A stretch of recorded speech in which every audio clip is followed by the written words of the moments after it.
Budget ब्रह्मास्त्र में संसद में आज पेश होगा देश का आम बजट। केंद्रीय वित्त मंत्री निर्मला सीतारमण वित्त मंत्रालय में मौजूद हैं। बजट पेश होने से पहले बोले वित्त राज्य मंत्री पंकज चौधरी, बजट विकसित भारत के विजन से जुड़ा हुआ है, बजट देश को आगे ले जाएगा।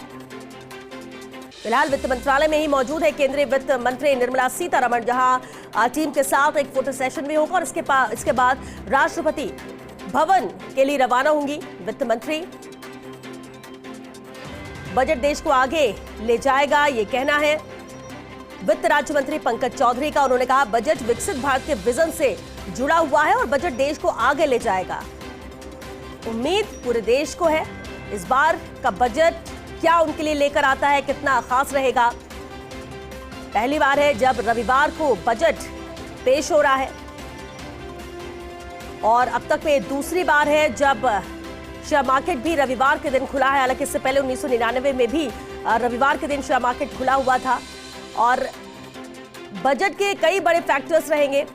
उम्मीद ये कि क्या रोजगार के अवसर सृजित हो सकेंगे, क्या ये इस पर फोकस रहेगा सरकार का इस बजट में। और अगर ऐसा होता है तो अलग अलग कई ऐसे सेक्टर हैं जहां पर युवाओं की उम्मीद बहुत ज्यादा बढ़ जाती है कि रोजगार के लिहाज से ये बजट उनके लिए लाभप्रद हो। आज देश का आम बजट संसद में पेश होगा। ठीक 11 बजे वित्त मंत्री निर्मला सीतारमण ये बजट पेश करेंगी। लेकिन आम जनता के लिए क्या रहता है, ये बेहद अहम रहेगा इस बजट में। सबकी नजरें हैं। उम्मीद इस बजट से हर वर्ग को, हर सेक्टर को, लेकिन 11 बजे के बाद ही तस्वीर साफ होगी कि आखिर किस सेक्टर की उम्मीदों पर खरा उतरा ये बजट, कहां खुशी है और कहां गम। चलिए हमारे साथ हम चर्चा भी करेंगे बजट पर। पैनलिस्ट हमारे साथ मौजूद रहेंगे, बेहद खास चेहरे जो अलग अलग सेक्टर को लेकर बात करेंगे और साथ ही संभागवार भी हम बात करेंगे कि आखिर उम्मीद प्रदेश की जनता को भी क्या है आम बजट से। चलिए कोटा का रुख कर लेते हैं। रेजोनेटर कोटा भंवर एस चारण हमारे साथ लगातार बने हुए सुबह से। भंवर, लगातार प्रतिक्रिया आप ले भी रहे थे, फिर हम चाहे घर की गृहिणी के किचन की बात कर ले या फिर इंडस्ट्रियलिस्ट की बात कर ले।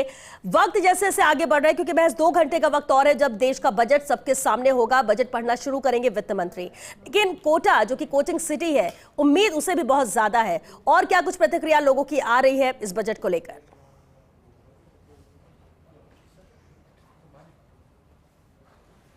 देखिए, पेट्रोल, डीजल, सोना, चांदी ऐसी बहुत सी चीज़ें हैं जिनके सस्ती होने की लोग उम्मीद कर रहे हैं। लेकिन सबसे पहले मैं एक डॉक्टर से आपको जोड़ता हूं। सर, हेल्थ सेक्टर क्या कुछ तलाश कर रहा है इस बजट में? हेल्थ सेक्टर जो है इस बजट के अंदर मैं ये चाहूँगा कि कम से कम बजट की जो है मात्रा बढ़े। बजट में जो है अगर कुछ हमें होम्योपैथी चिकित्सा है, प्राकृतिक चिकित्सा है, आयुर्वेदिक चिकित्सा है, इसके अंदर बजट में अगर ज़्यादा पैसा होगा तो हमें जो है इसको इस चिकित्सा को आगे बढ़ाने में बहुत मदद मिलेगी। मेरे साथ एडवोकेट महेश शर्मा भी है। सर, विधि और न्याय का जो क्षेत्र है, क्या वो भी इस बजट से कुछ उम्मीद कर रहा है? जी, मैं ये चाहता हूँ कि कोटा, बूंदी, बारां, झालावाड़ जो हाड़ौती के आम नागरिकों के लिए हम कई दशकों से हाई कोर्ट बेंच की मांग कर रहे हैं, तो केंद्र सरकार से भी चाहते हैं कि यहाँ पर हाई कोर्ट बेंच की स्थापना हो।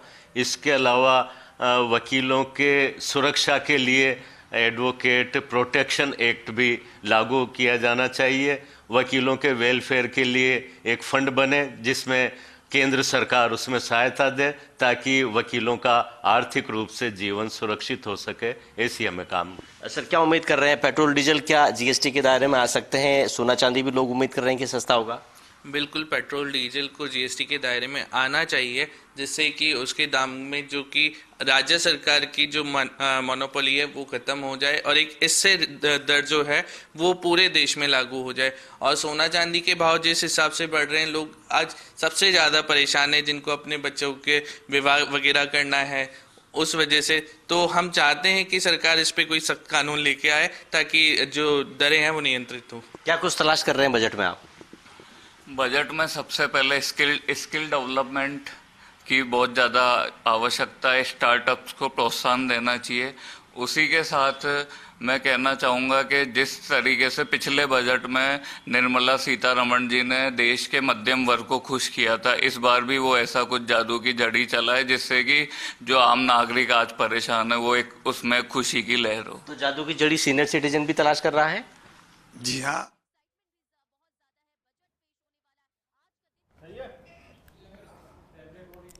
और ये सीधी तस्वीरें आप वित्त मंत्रालय से देख रहे हैं। जैसा कि हम कह भी रहे थे, विकास की झलक इस बजट में दिखेगी और ये डिजिटल बजट की तस्वीर, डिजिटल बजट सबको दिखाते हुए वित्त मंत्री निर्मला सीतारमण, पहले ब्रीफकेस, फिर बही खाता और अब ये डिजिटल बजट बेहद अहम। अब देखिए, वित्त मंत्रालय से रवाना हो रही है वित्त मंत्री निर्मला सीतारमण। इससे पहले जैसा कि हमने कहा था, वित्त मंत्रालय पहुंचे, उसके बाद टीम के साथ एक फोटो सेशन भी हुआ और अब वित्त मंत्रालय से रवाना हो रही वित्त मंत्री निर्मला सीतारमण राष्ट्रपति भवन पहुंचेंगी और उसके बाद राष्ट्रपति से मुलाकात करने के बाद संसद भवन का रुख करेंगी वित्त मंत्री और ठीक 11 बजे पेश होगा देश का आम बजट।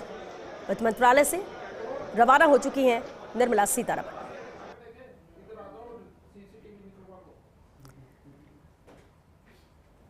यहाँ बजट टैबलेट दिखाते हुए और इसके बाद यहां से वो रवाना हुई हैं। यह अहम तस्वीर, बजट पेश करने का रिकॉर्ड भी निर्मला सीतारमण के नाम है। हालांकि इससे पहले मोरारजी देसाई ने करीब 10 बार बजट पेश किया, लेकिन उन्होंने लगातार बजट पेश नहीं किया है। लेकिन निर्मला सीतारमण लगातार पिछले 9 साल से, कह सकते हैं 9वीं बार है जब वो बजट पेश कर रही हैं और एक अलग रिकॉर्ड निर्मला सीतारमण के नाम। अब देखना होगा कि आज का बजट भाषण कितनी देर का होता है, कितना वक्त लगता है, क्योंकि सबसे लंबा बजट भाषण का भी रिकॉर्ड निर्मला सीतारमण के ही नाम है, 2 घंटे 50 मिनट का। और आज का ये बजट किसके लिए खुशियां लेकर आता है, ये भी बेहद महत्वपूर्ण रहेगा। हर एक सेक्टर को उम्मीद होनी भी चाहिए, क्योंकि जो बजट में तय होगा एक साल या आगे का भविष्य भी उसी पर निर्भर करता है। और ऐसे में राहत हर कोई चाहता है, चाहे वो आम हो या खास हो। हर कोई अपने स्तर पर अपनी ज़रूरत के हिसाब से सोचता है कि सरकार इस ओर ध्यान दे और उन चीज़ों की, उन ज़रूरतों की पूर्ति की जा सके। बिजनेस के लिहाज से हो या फिर हम घर की बात कर लें, अपने खाने की थाली की बात कर लें, हर चीज़ की ज़रूरत उतनी ही ज़्यादा है। और ऐसे में क्या इस बजट में मिलता है, कितनी उम्मीदों पर ये खरा उतरता है, कैसे सरकार इसे बैलेंस करने की कोशिश करेगी, क्योंकि विकास की रफ्तार भी देखनी है, आम जन का भी ख्याल रखना है और इंफ्रास्ट्रक्चर, सड़क, कहा जा रहा है कि इसकी मजबूती पर खासतौर से फोकस होगा। लेकिन शिक्षा और स्वास्थ्य की बात कर ले, जो बहुत ज़रूरी है, उसे किस तरह से मजबूती दी जाती है। रक्षा का बजट कितना इस बार बढ़ाया जाता है, कितना मजबूत, क्योंकि रक्षा बजट ऐसा है जिससे आपको रेवेन्यू नहीं मिलना, लेकिन आपकी मजबूती के लिए सबसे ज़्यादा ज़रूरी है। और ये कहीं ना कहीं निर्भर करेगा कि क्या आप इसे मजबूत करते हैं तो किस तरह से इंपोर्ट, जो चीज़ें आप कर रहे हो रक्षा के लिहाज से, उस पर कितनी कमी आ सकती है और हम कब इस लायक बनेंगे कि हम एक्सपोर्ट कर सकेंगे, उस पर हमारा फोकस रहेगा। क्योंकि ये भी एक बड़ा मुद्दा इंपोर्ट एक्सपोर्ट को लेकर रहा है। जिस तरह से अंतर्राष्ट्रीय स्तर पर, वैश्विक स्तर पर बहुत ज़्यादा उठापटक भी देखने को मिली है, जिसका असर, जिसका भार सीधे तौर पर आपकी जेब में पड़ता है, तो क्या उस पर विराम लगेगा, ये भी बेहद अहम रहेगा।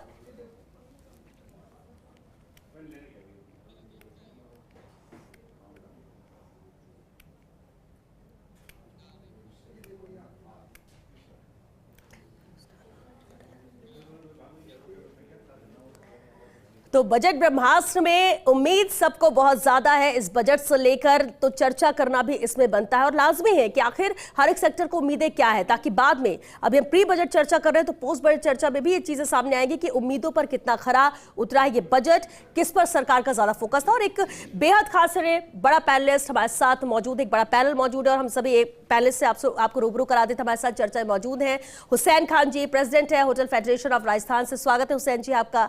हमारे साथ भाग्यश्री जी हैं, women and child rights activist है। स्वागत है भाग्यश्री जी आपका भी। हमारे साथ भरत मेघवाल जी हैं, कांग्रेस प्रवक्ता है। स्वागत है भरत जी।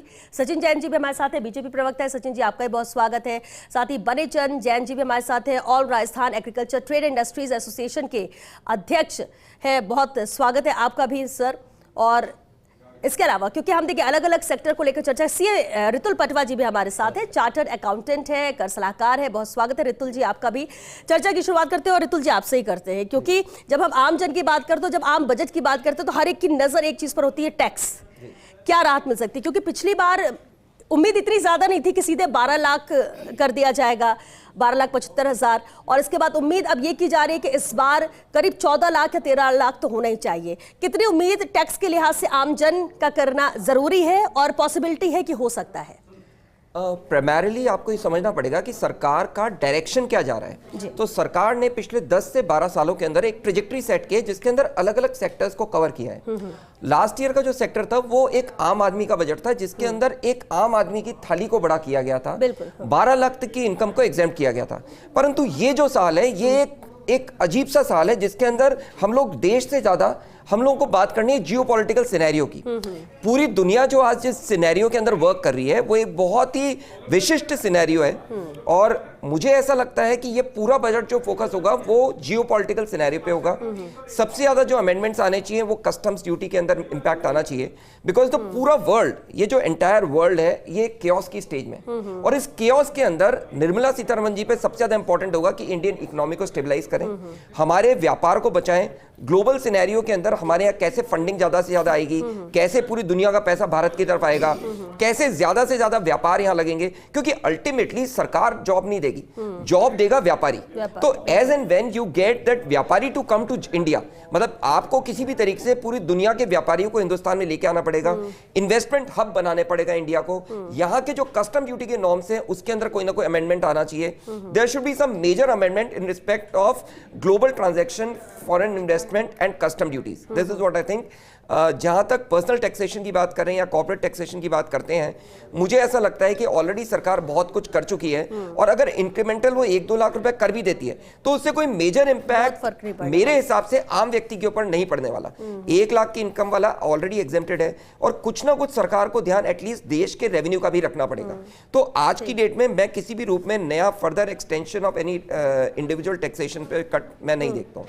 बिल्कुल ठीक कहा रितुल जी, और दोनों चीजें एक साथ नहीं चल सकती है। लेकिन कहते हैं ना कि ये दिल मांगे मोर, जब उम्मीद नहीं थी तो उम्मीद से ज्यादा पिछली बार मिल गया, अब जब मिल गया है तो ऐसा लगता है कि इस बार तो कुछ और थोड़ा बहुत भी ऐड हो जाए तो बल्ले बल्ले हो जानी है। लेकिन ठीक है, आपने जिस तरह से अंतर्राष्ट्रीय स्तर पर, वैश्विक स्तर पर बहुत उठापटक इस बार हुई है तो कहीं ना कहीं ध्यान उसे भी रखना होगा। बड़े चंद जैन जी, अब देखिए हम इंडस्ट्रीज की बात करते हैं, हम किसानों की बात करते हैं, और क्योंकि पहले होता था कि हर एक चीज पर टैक्स, अब तो जीएसटी लग गया, वो जीएसटी काउंसिल डिसाइड करती है। लेकिन कई ऐसे बड़े इंडस्ट्रीज है या उद्योग है जहां पर उद्योग के जो पार्ट्स भी बनते हैं, प्रोडक्शन होता है यहाँ पे, आपको क्या लगता है कि किस सेक्टर पर थोड़ा और ध्यान देने की जरूरत है या थोड़ी राहत दी जा सकती है इस बार के बजट में? मैं बात बता दूं, कुल मिला के एग्रीकल्चर सेक्टर में पिछले 11 साल से हम रेगुलर डिमांड करते आए हैं कि वाटर पंपिंग सेट पे टैक्स 5% किया जाए।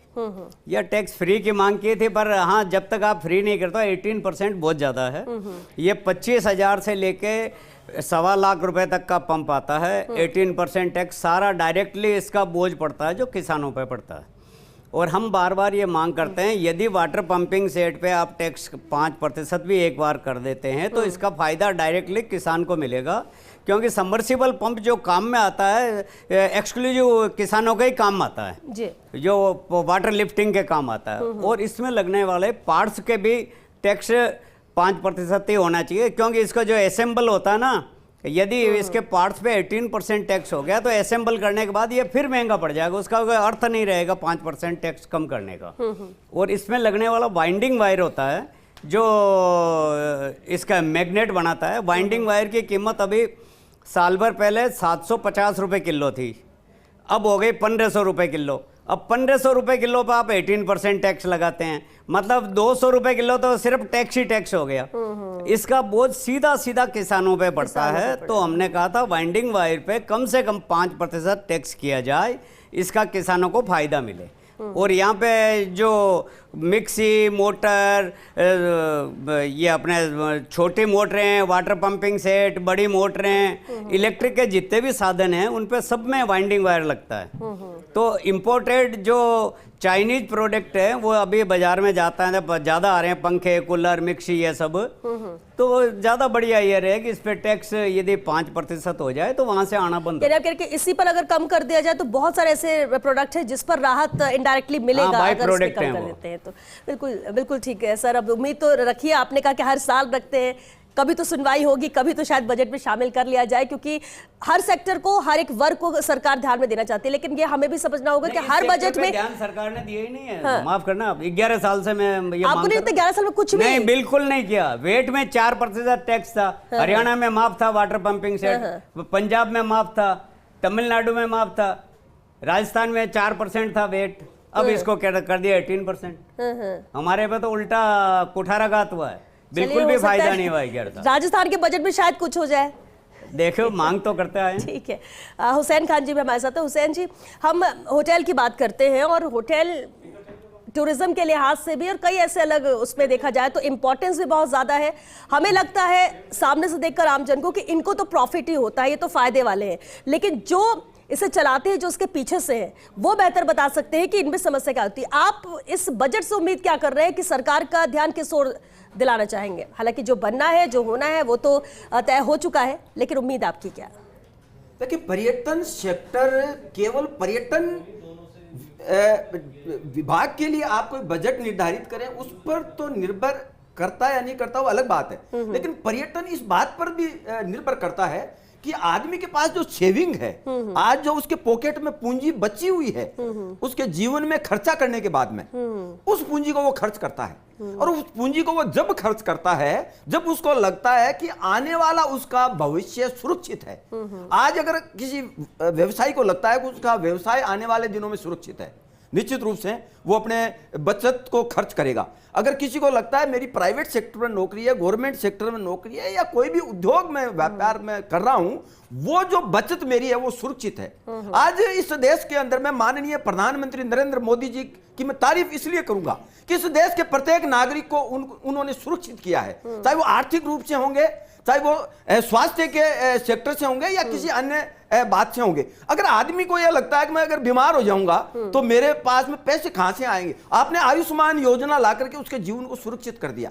आज आपने राजस्थान में या देश लेवल पे अगर आयुष्मान भारत या चिरंजीवी योजनाएं जो भी था, आज किसान को सुरक्षित किया कि उनको एक निश्चित आय मिलने लगी है, आज उनकी फसल की बीमा होने लगी है और 12 रुपए के अंदर में आपके जीवन को सुरक्षित किया जाने लगा। तो मैं ये कहता हूं कि पर्यटन सेक्टर इन बहुत पर्यटन सेक्टर को बढ़ाने के लिए बहुत बड़ी बात निर्भर करती है कि आपके जीवन में जो आपने सुरक्षित पैसा कर रखा है उसको आप जब खर्च करते हैं जब आने वाला भविष्य आपका सुरक्षित हो। अब बात यह है कि इस देश के अंदर में लगातार पर्यटन सेक्टर में बढ़ोतरी हो रही है। इस देश का जो स्थानीय मतलब भारतीय जो पर्यटक है जो एक स्थान से दूसरे स्थान पर जाता है वो करीब करीब 140 करोड़ हुआ करता था सालाना, वो अब बढ़ करके 180 करोड़ तक पहुंचा है। ये उपलब्धि इसलिए हासिल हुई है कि आदमी की जो सेविंग है वो अभी सुरक्षित हुई है और उसका भविष्य सुरक्षित हुआ है। और वो ही नहीं है, हम ये मान के चलते हैं कि आने वाले दिनों के अंदर में भी पर्यटन सेक्टर में बढ़ोतरी होगी, लेकिन जब हमारी एक डिमांड पूरी होती है तो निश्चित रूप से नई डिमांड क्रिएट होती है, नई डिमांड बनती है और सरकारें लगातार उसका समाधान भी प्रयास करती है कि हो।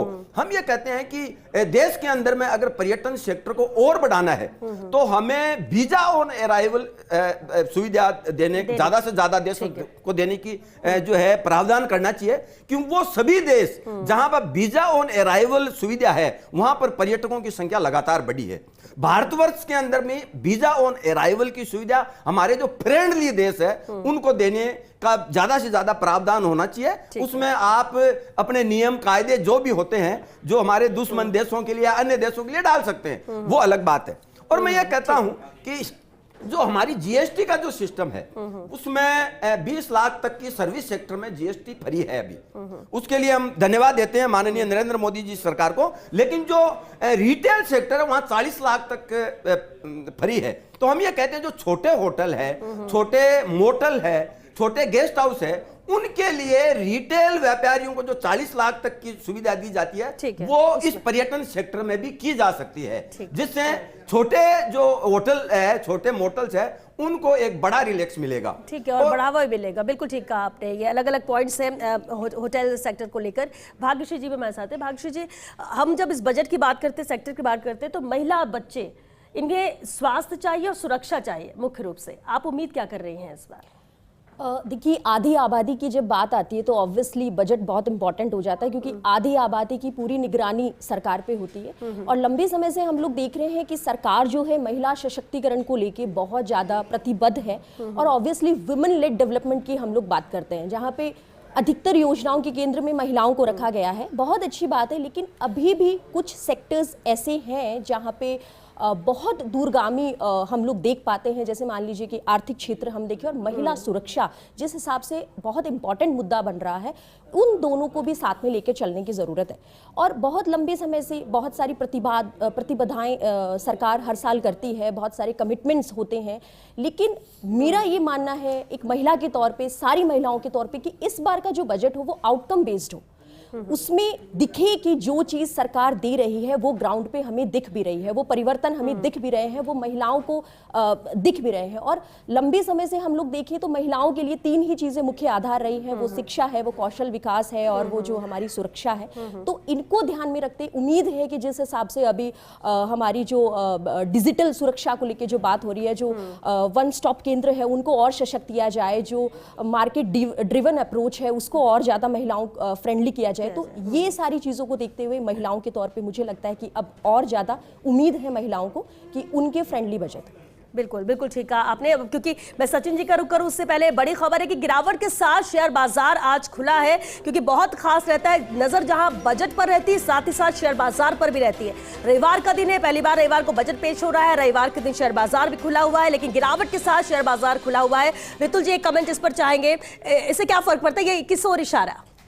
एक्चुअली स्टॉक मार्केट कुछ चीजों को डिस्काउंट कर रहा है, पर प्राइमरी ये सारा इंपैक्ट जो आ रहा है ग्लोबल सिनेरियो का इंपैक्ट आ रहा है। आप सिर्फ स्टॉक मार्केट को इंडिविजुअल नहीं देख सकते हैं, आपको देखना पड़ेगा कि स्टॉक मार्केट के साथ में गोल्ड और सिल्वर में क्या हो रहा है। आप हर जगह देखोगे पूरा जो ग्लोबल सिनेरियो है, इसको आज यूएस में शायद ट्रंप को हम लोग देख लें, या यूरोप के अंदर जो सिचुएशन बन रही है, या दूसरे जगह पे सिचुएशन बन रही है, ये इंपैक्ट उसका ज्यादा है। आज बजट का इंपैक्ट मामूली है, क्योंकि जो आप देख रहे हो स्टॉक मार्केट में down side which is very nominal.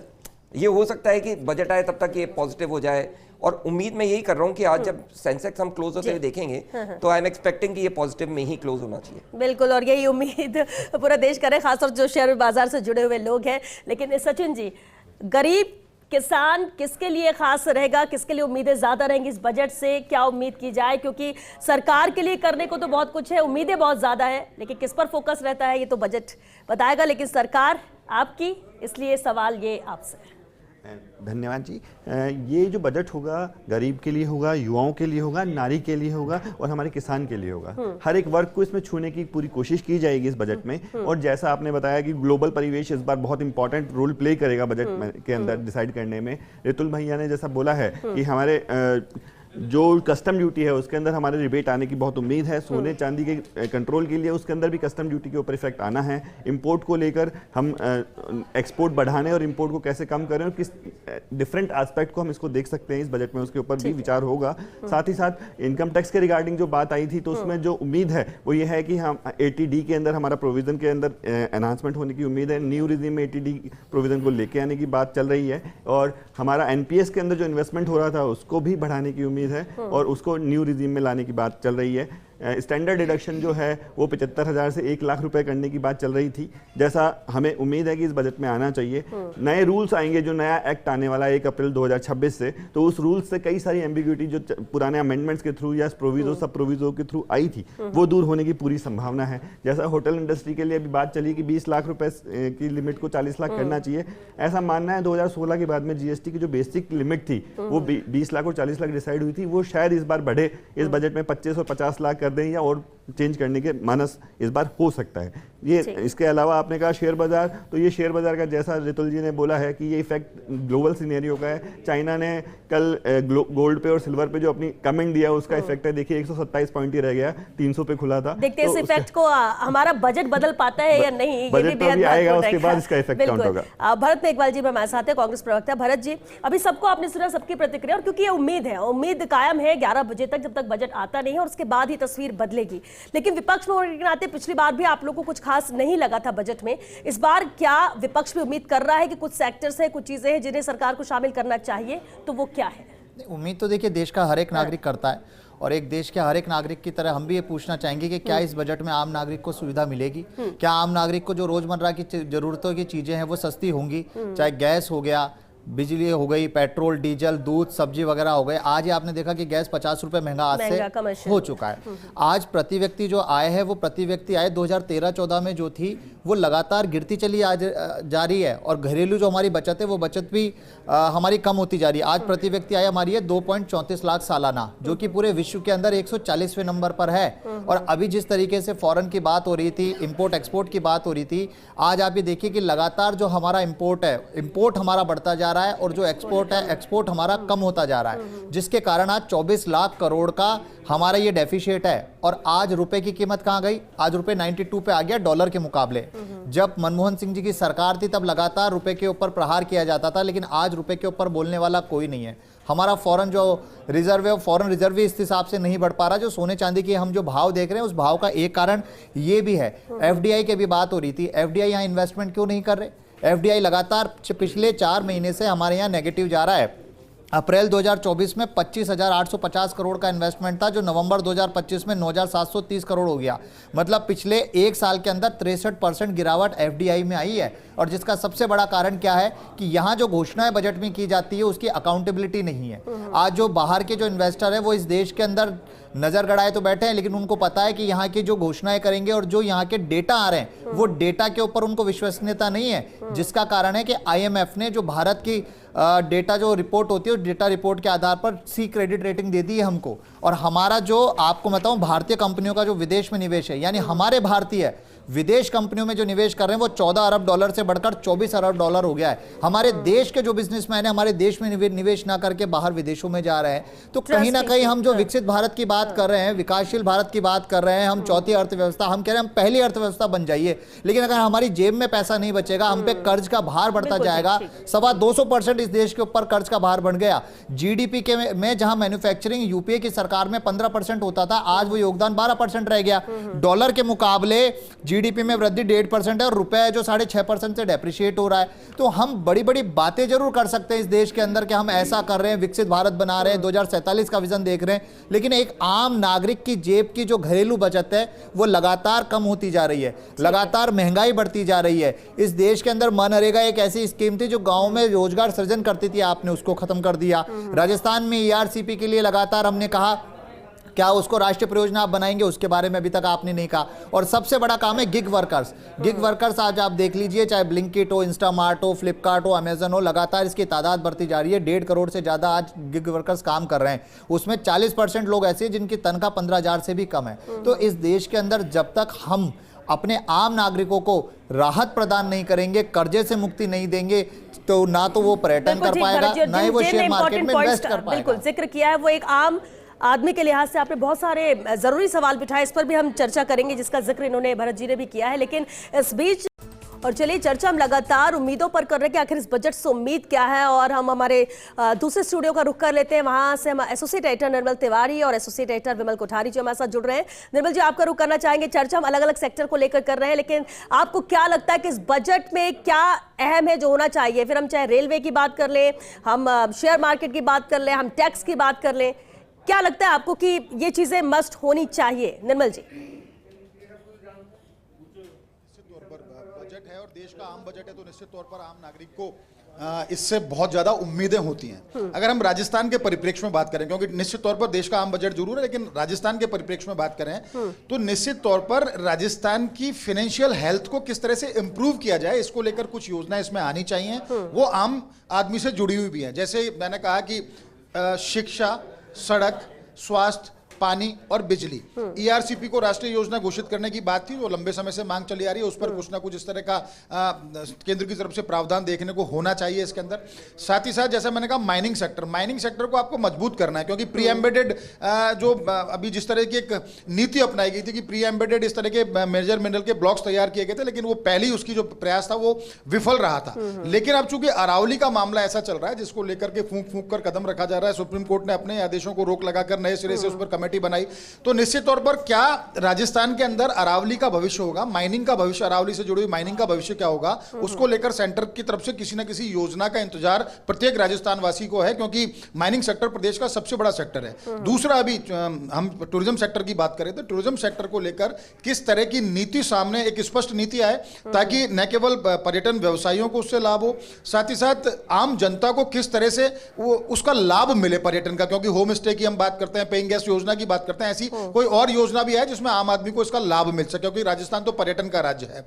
तीसरा, सोलर की हम बात करते हैं तो सोलर को लेकर के भी कहीं ना कहीं प्रधानमंत्री सूर्यघर योजना है, कुसुम योजना थी, तमाम इस तरह की योजनाओं को लेकर के किस तरह से आम आदमी को उसका फायदा मिले, खासकर पश्चिम राजस्थान वालों को उसका फायदा मिले, उसको लेकर इसमें आम आदमी उम्मीद कर रहा है। टैक्स की तो विमल जी आपको बेहतर तरीके से बताएंगे, लेकिन टैक्स की भी आम आदमी उम्मीद कर रहा है कि टैक्स में कहीं ना कहीं राहत मिलनी चाहिए। लेकिन जो सबसे बड़ा सेक्टर है, जैसे पेट्रोलियम की हम बात कर रहे थे, पेट्रोलियम और गैस सेक्टर की इसकी बात कर रहे थे, उस सेक्टर के अंदर खासकर पेट्रोल डीजल की दाम, क्योंकि लगातार अंतरराष्ट्रीय बाजार के अंदर भारतीय पॉकेट के जो दाम है वो $55 प्रति बैरल के आसपास चल रहे हैं, जो कि ऑल टाइम कम है।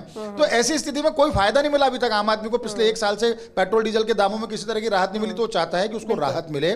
सरकार एक ऐसा रोड मैप सामने दिखाए कि हाँ, भविष्य में हम जिस तरह से पहले डायनामिक हुआ करती थी, रोज बढ़ते थे, रोज दाम घटते थे, उस तरह की कोई नीति सामने आए, या फिर जीएसटी के अंदर इसको शामिल किया जाए जो लंबे समय से मांगे, क्योंकि टैक्सेस की यूनिफॉर्मिटी तो एक अहम फैक्टर है पेट्रोल डीजल को लेकर जो आपने जिक्र किया। और लंबे वक्त से जब दाम बढ़ते घटते थे तो बहुत हल्ला सुनने को भी मिलता था, बहुत प्रदर्शन देखने को मिलते थे। अब ऐसा लगता है लोगों ने इसे एक्सेप्ट कर लिया है, लेकिन उम्मीद हर साल होती है और हर साल उम्मीद और हाथ खाली ही रहते हैं। विमल कोठारी जी का भी रुख करना चाहेंगे। विमल जी, अब हम जब, क्योंकि हम एक तरफ बात करें कि इंटरनेशनल बाजार में भी बहुत कुछ हो रहा है जिसका असर हमारे देश में भी हो रहा है, ऐसे में टैक्स की बात कर ले, क्योंकि यहाँ का आम जन तो टैक्स में थोड़ी भी राहत मिल जाए तो उसमें खुश रहने वाला है, लेकिन क्या उम्मीद आपको लगती है, सोने चांदी को लेकर हम बात कर ले, पेट्रोल डीजल में जीएसटी को लेकर बात कर ले, कस्टम ड्यूटी को लेकर बात कर ले, क्या आपको लगता है कि ये जो चीजें हैं जिनको लेकर बार बार मुद्दे बन रहे हैं, बार बार उम्मीदों की बात की जा रही है, सरकार के लिए संभव होगा इन सबको शामिल करना इस बार?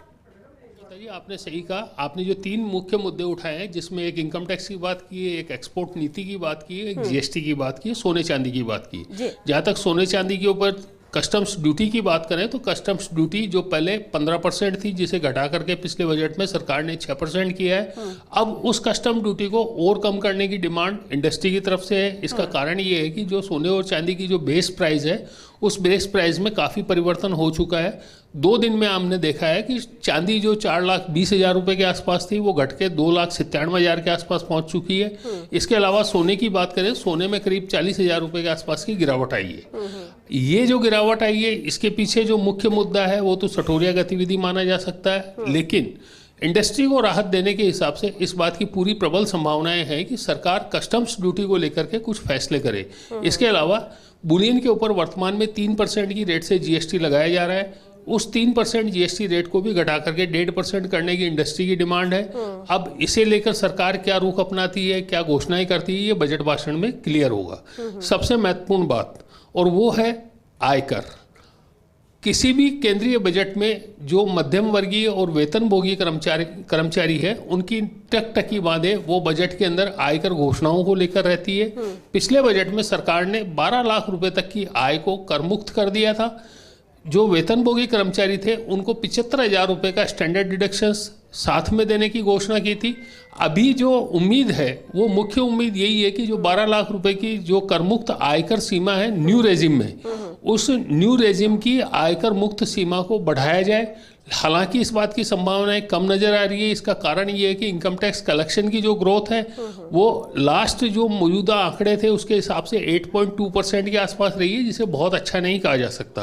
अर्थात ये माना जा सकता है कि अभी जो 1 अप्रैल 2026 से जो नया फाइनेंशियल ईयर चालू होगा, उसमें जो इनकम टैक्स की जो प्रभावी दरें होगी वो 12 लाख रुपए तक की आय कर मुक्त रहेगी। लेकिन जो 75,000 रुपए की जो स्टैंडर्ड डिडक्शंस की सीमा है, उस स्टैंडर्ड डिडक्शंस की सीमा को बढ़ाकर 1 लाख रुपए तक किए जाने की संभावनाएं इस बजट में घोषणा होने की है।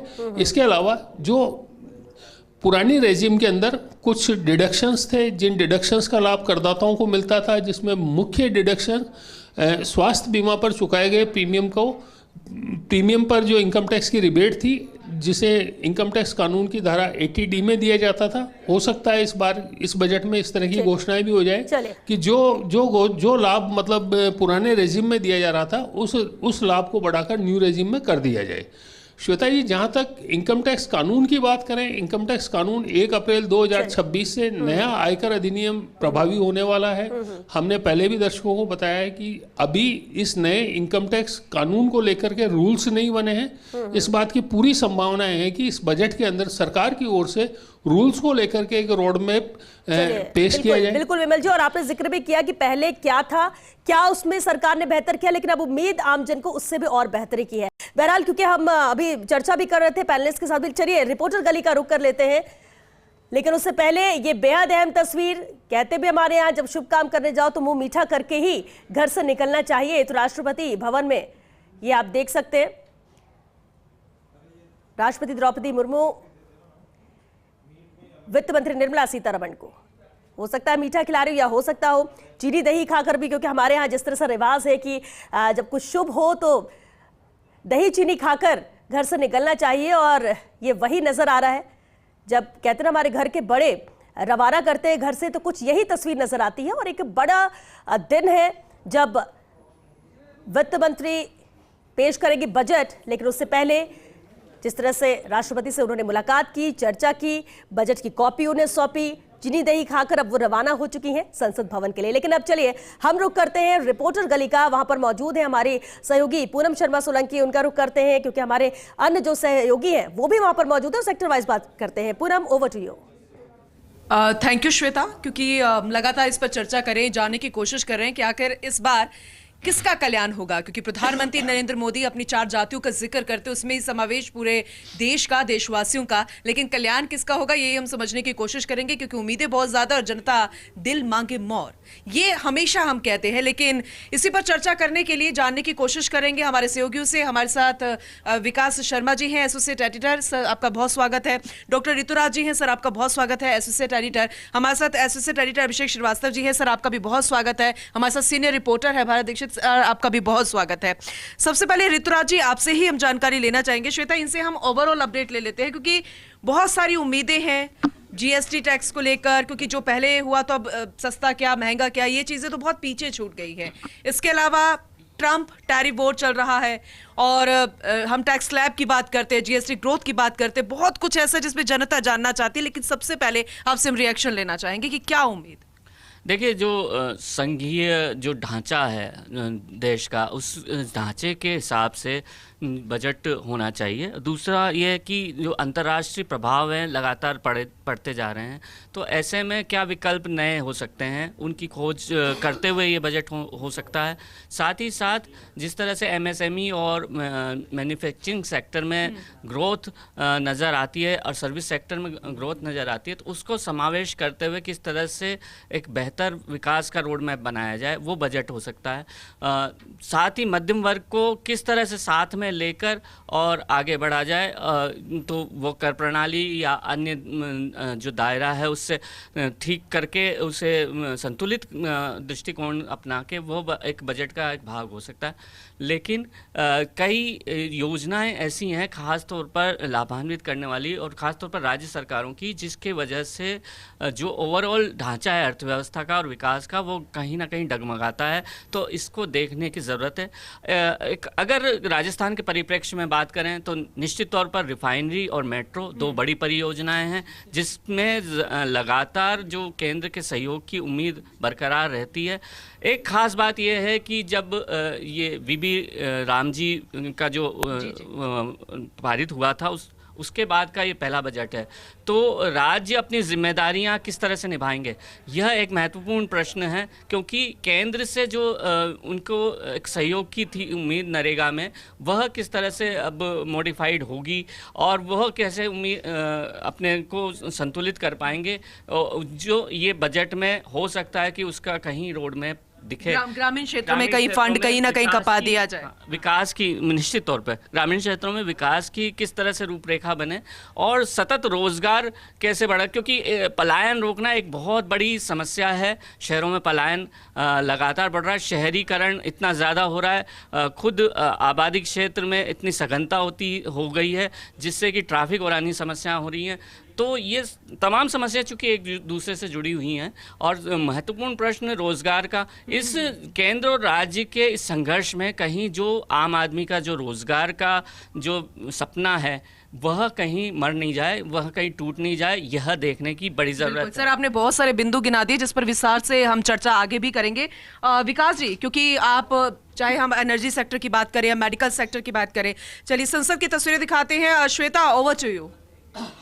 बिल्कुल पूनम, तो संसद से ये सीधी तस्वीरें हैं। केंद्रीय वित्त मंत्री निर्मला सीतारमण पहुंच चुकी हैं संसद भवन, बजट की कॉपी यहां दिखाते हुए सभी को, क्योंकि पिटारा खुलेगा 11 बजे।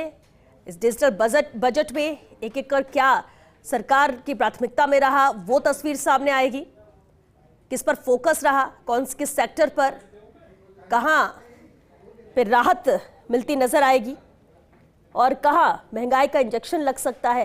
तमाम अहम चीजें हैं जो इस बजट में रहेंगे और इसलिए उम्मीद तब तक कायम जब तक ये बजट पेश नहीं हो जाता है। और उसके बाद हालांकि भारतीयों की ये पहचान है कि जो सामने है जैसा मिला उसे आगे ले जाते हुए नजर आते हैं। हालांकि उम्मीद और उत्साह जरूर रहता है जब तक कि ये बजट सामने नहीं आ जाता। उम्मीद पर तो दुनिया कायम है और इसलिए आम जन की भी उम्मीदें इसी बजट से जुड़ी हुई हैं। हालांकि एनडीए सरकार का ये तीसरा कार्यकाल है जिसमें दूसरा पूर्ण बजट है।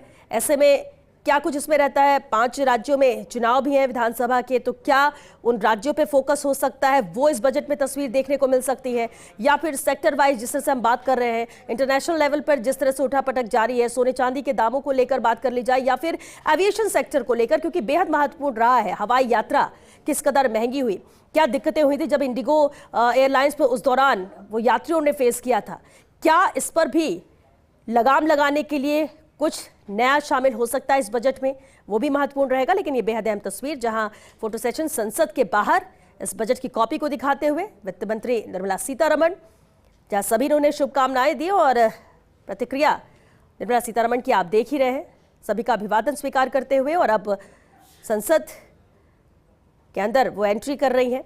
हालांकि सांसदों के भी आने का सिलसिला यहाँ पर जारी रहेगा क्योंकि 11 बजे खास पल रहेगा इस बजट का। Poonam, over to you.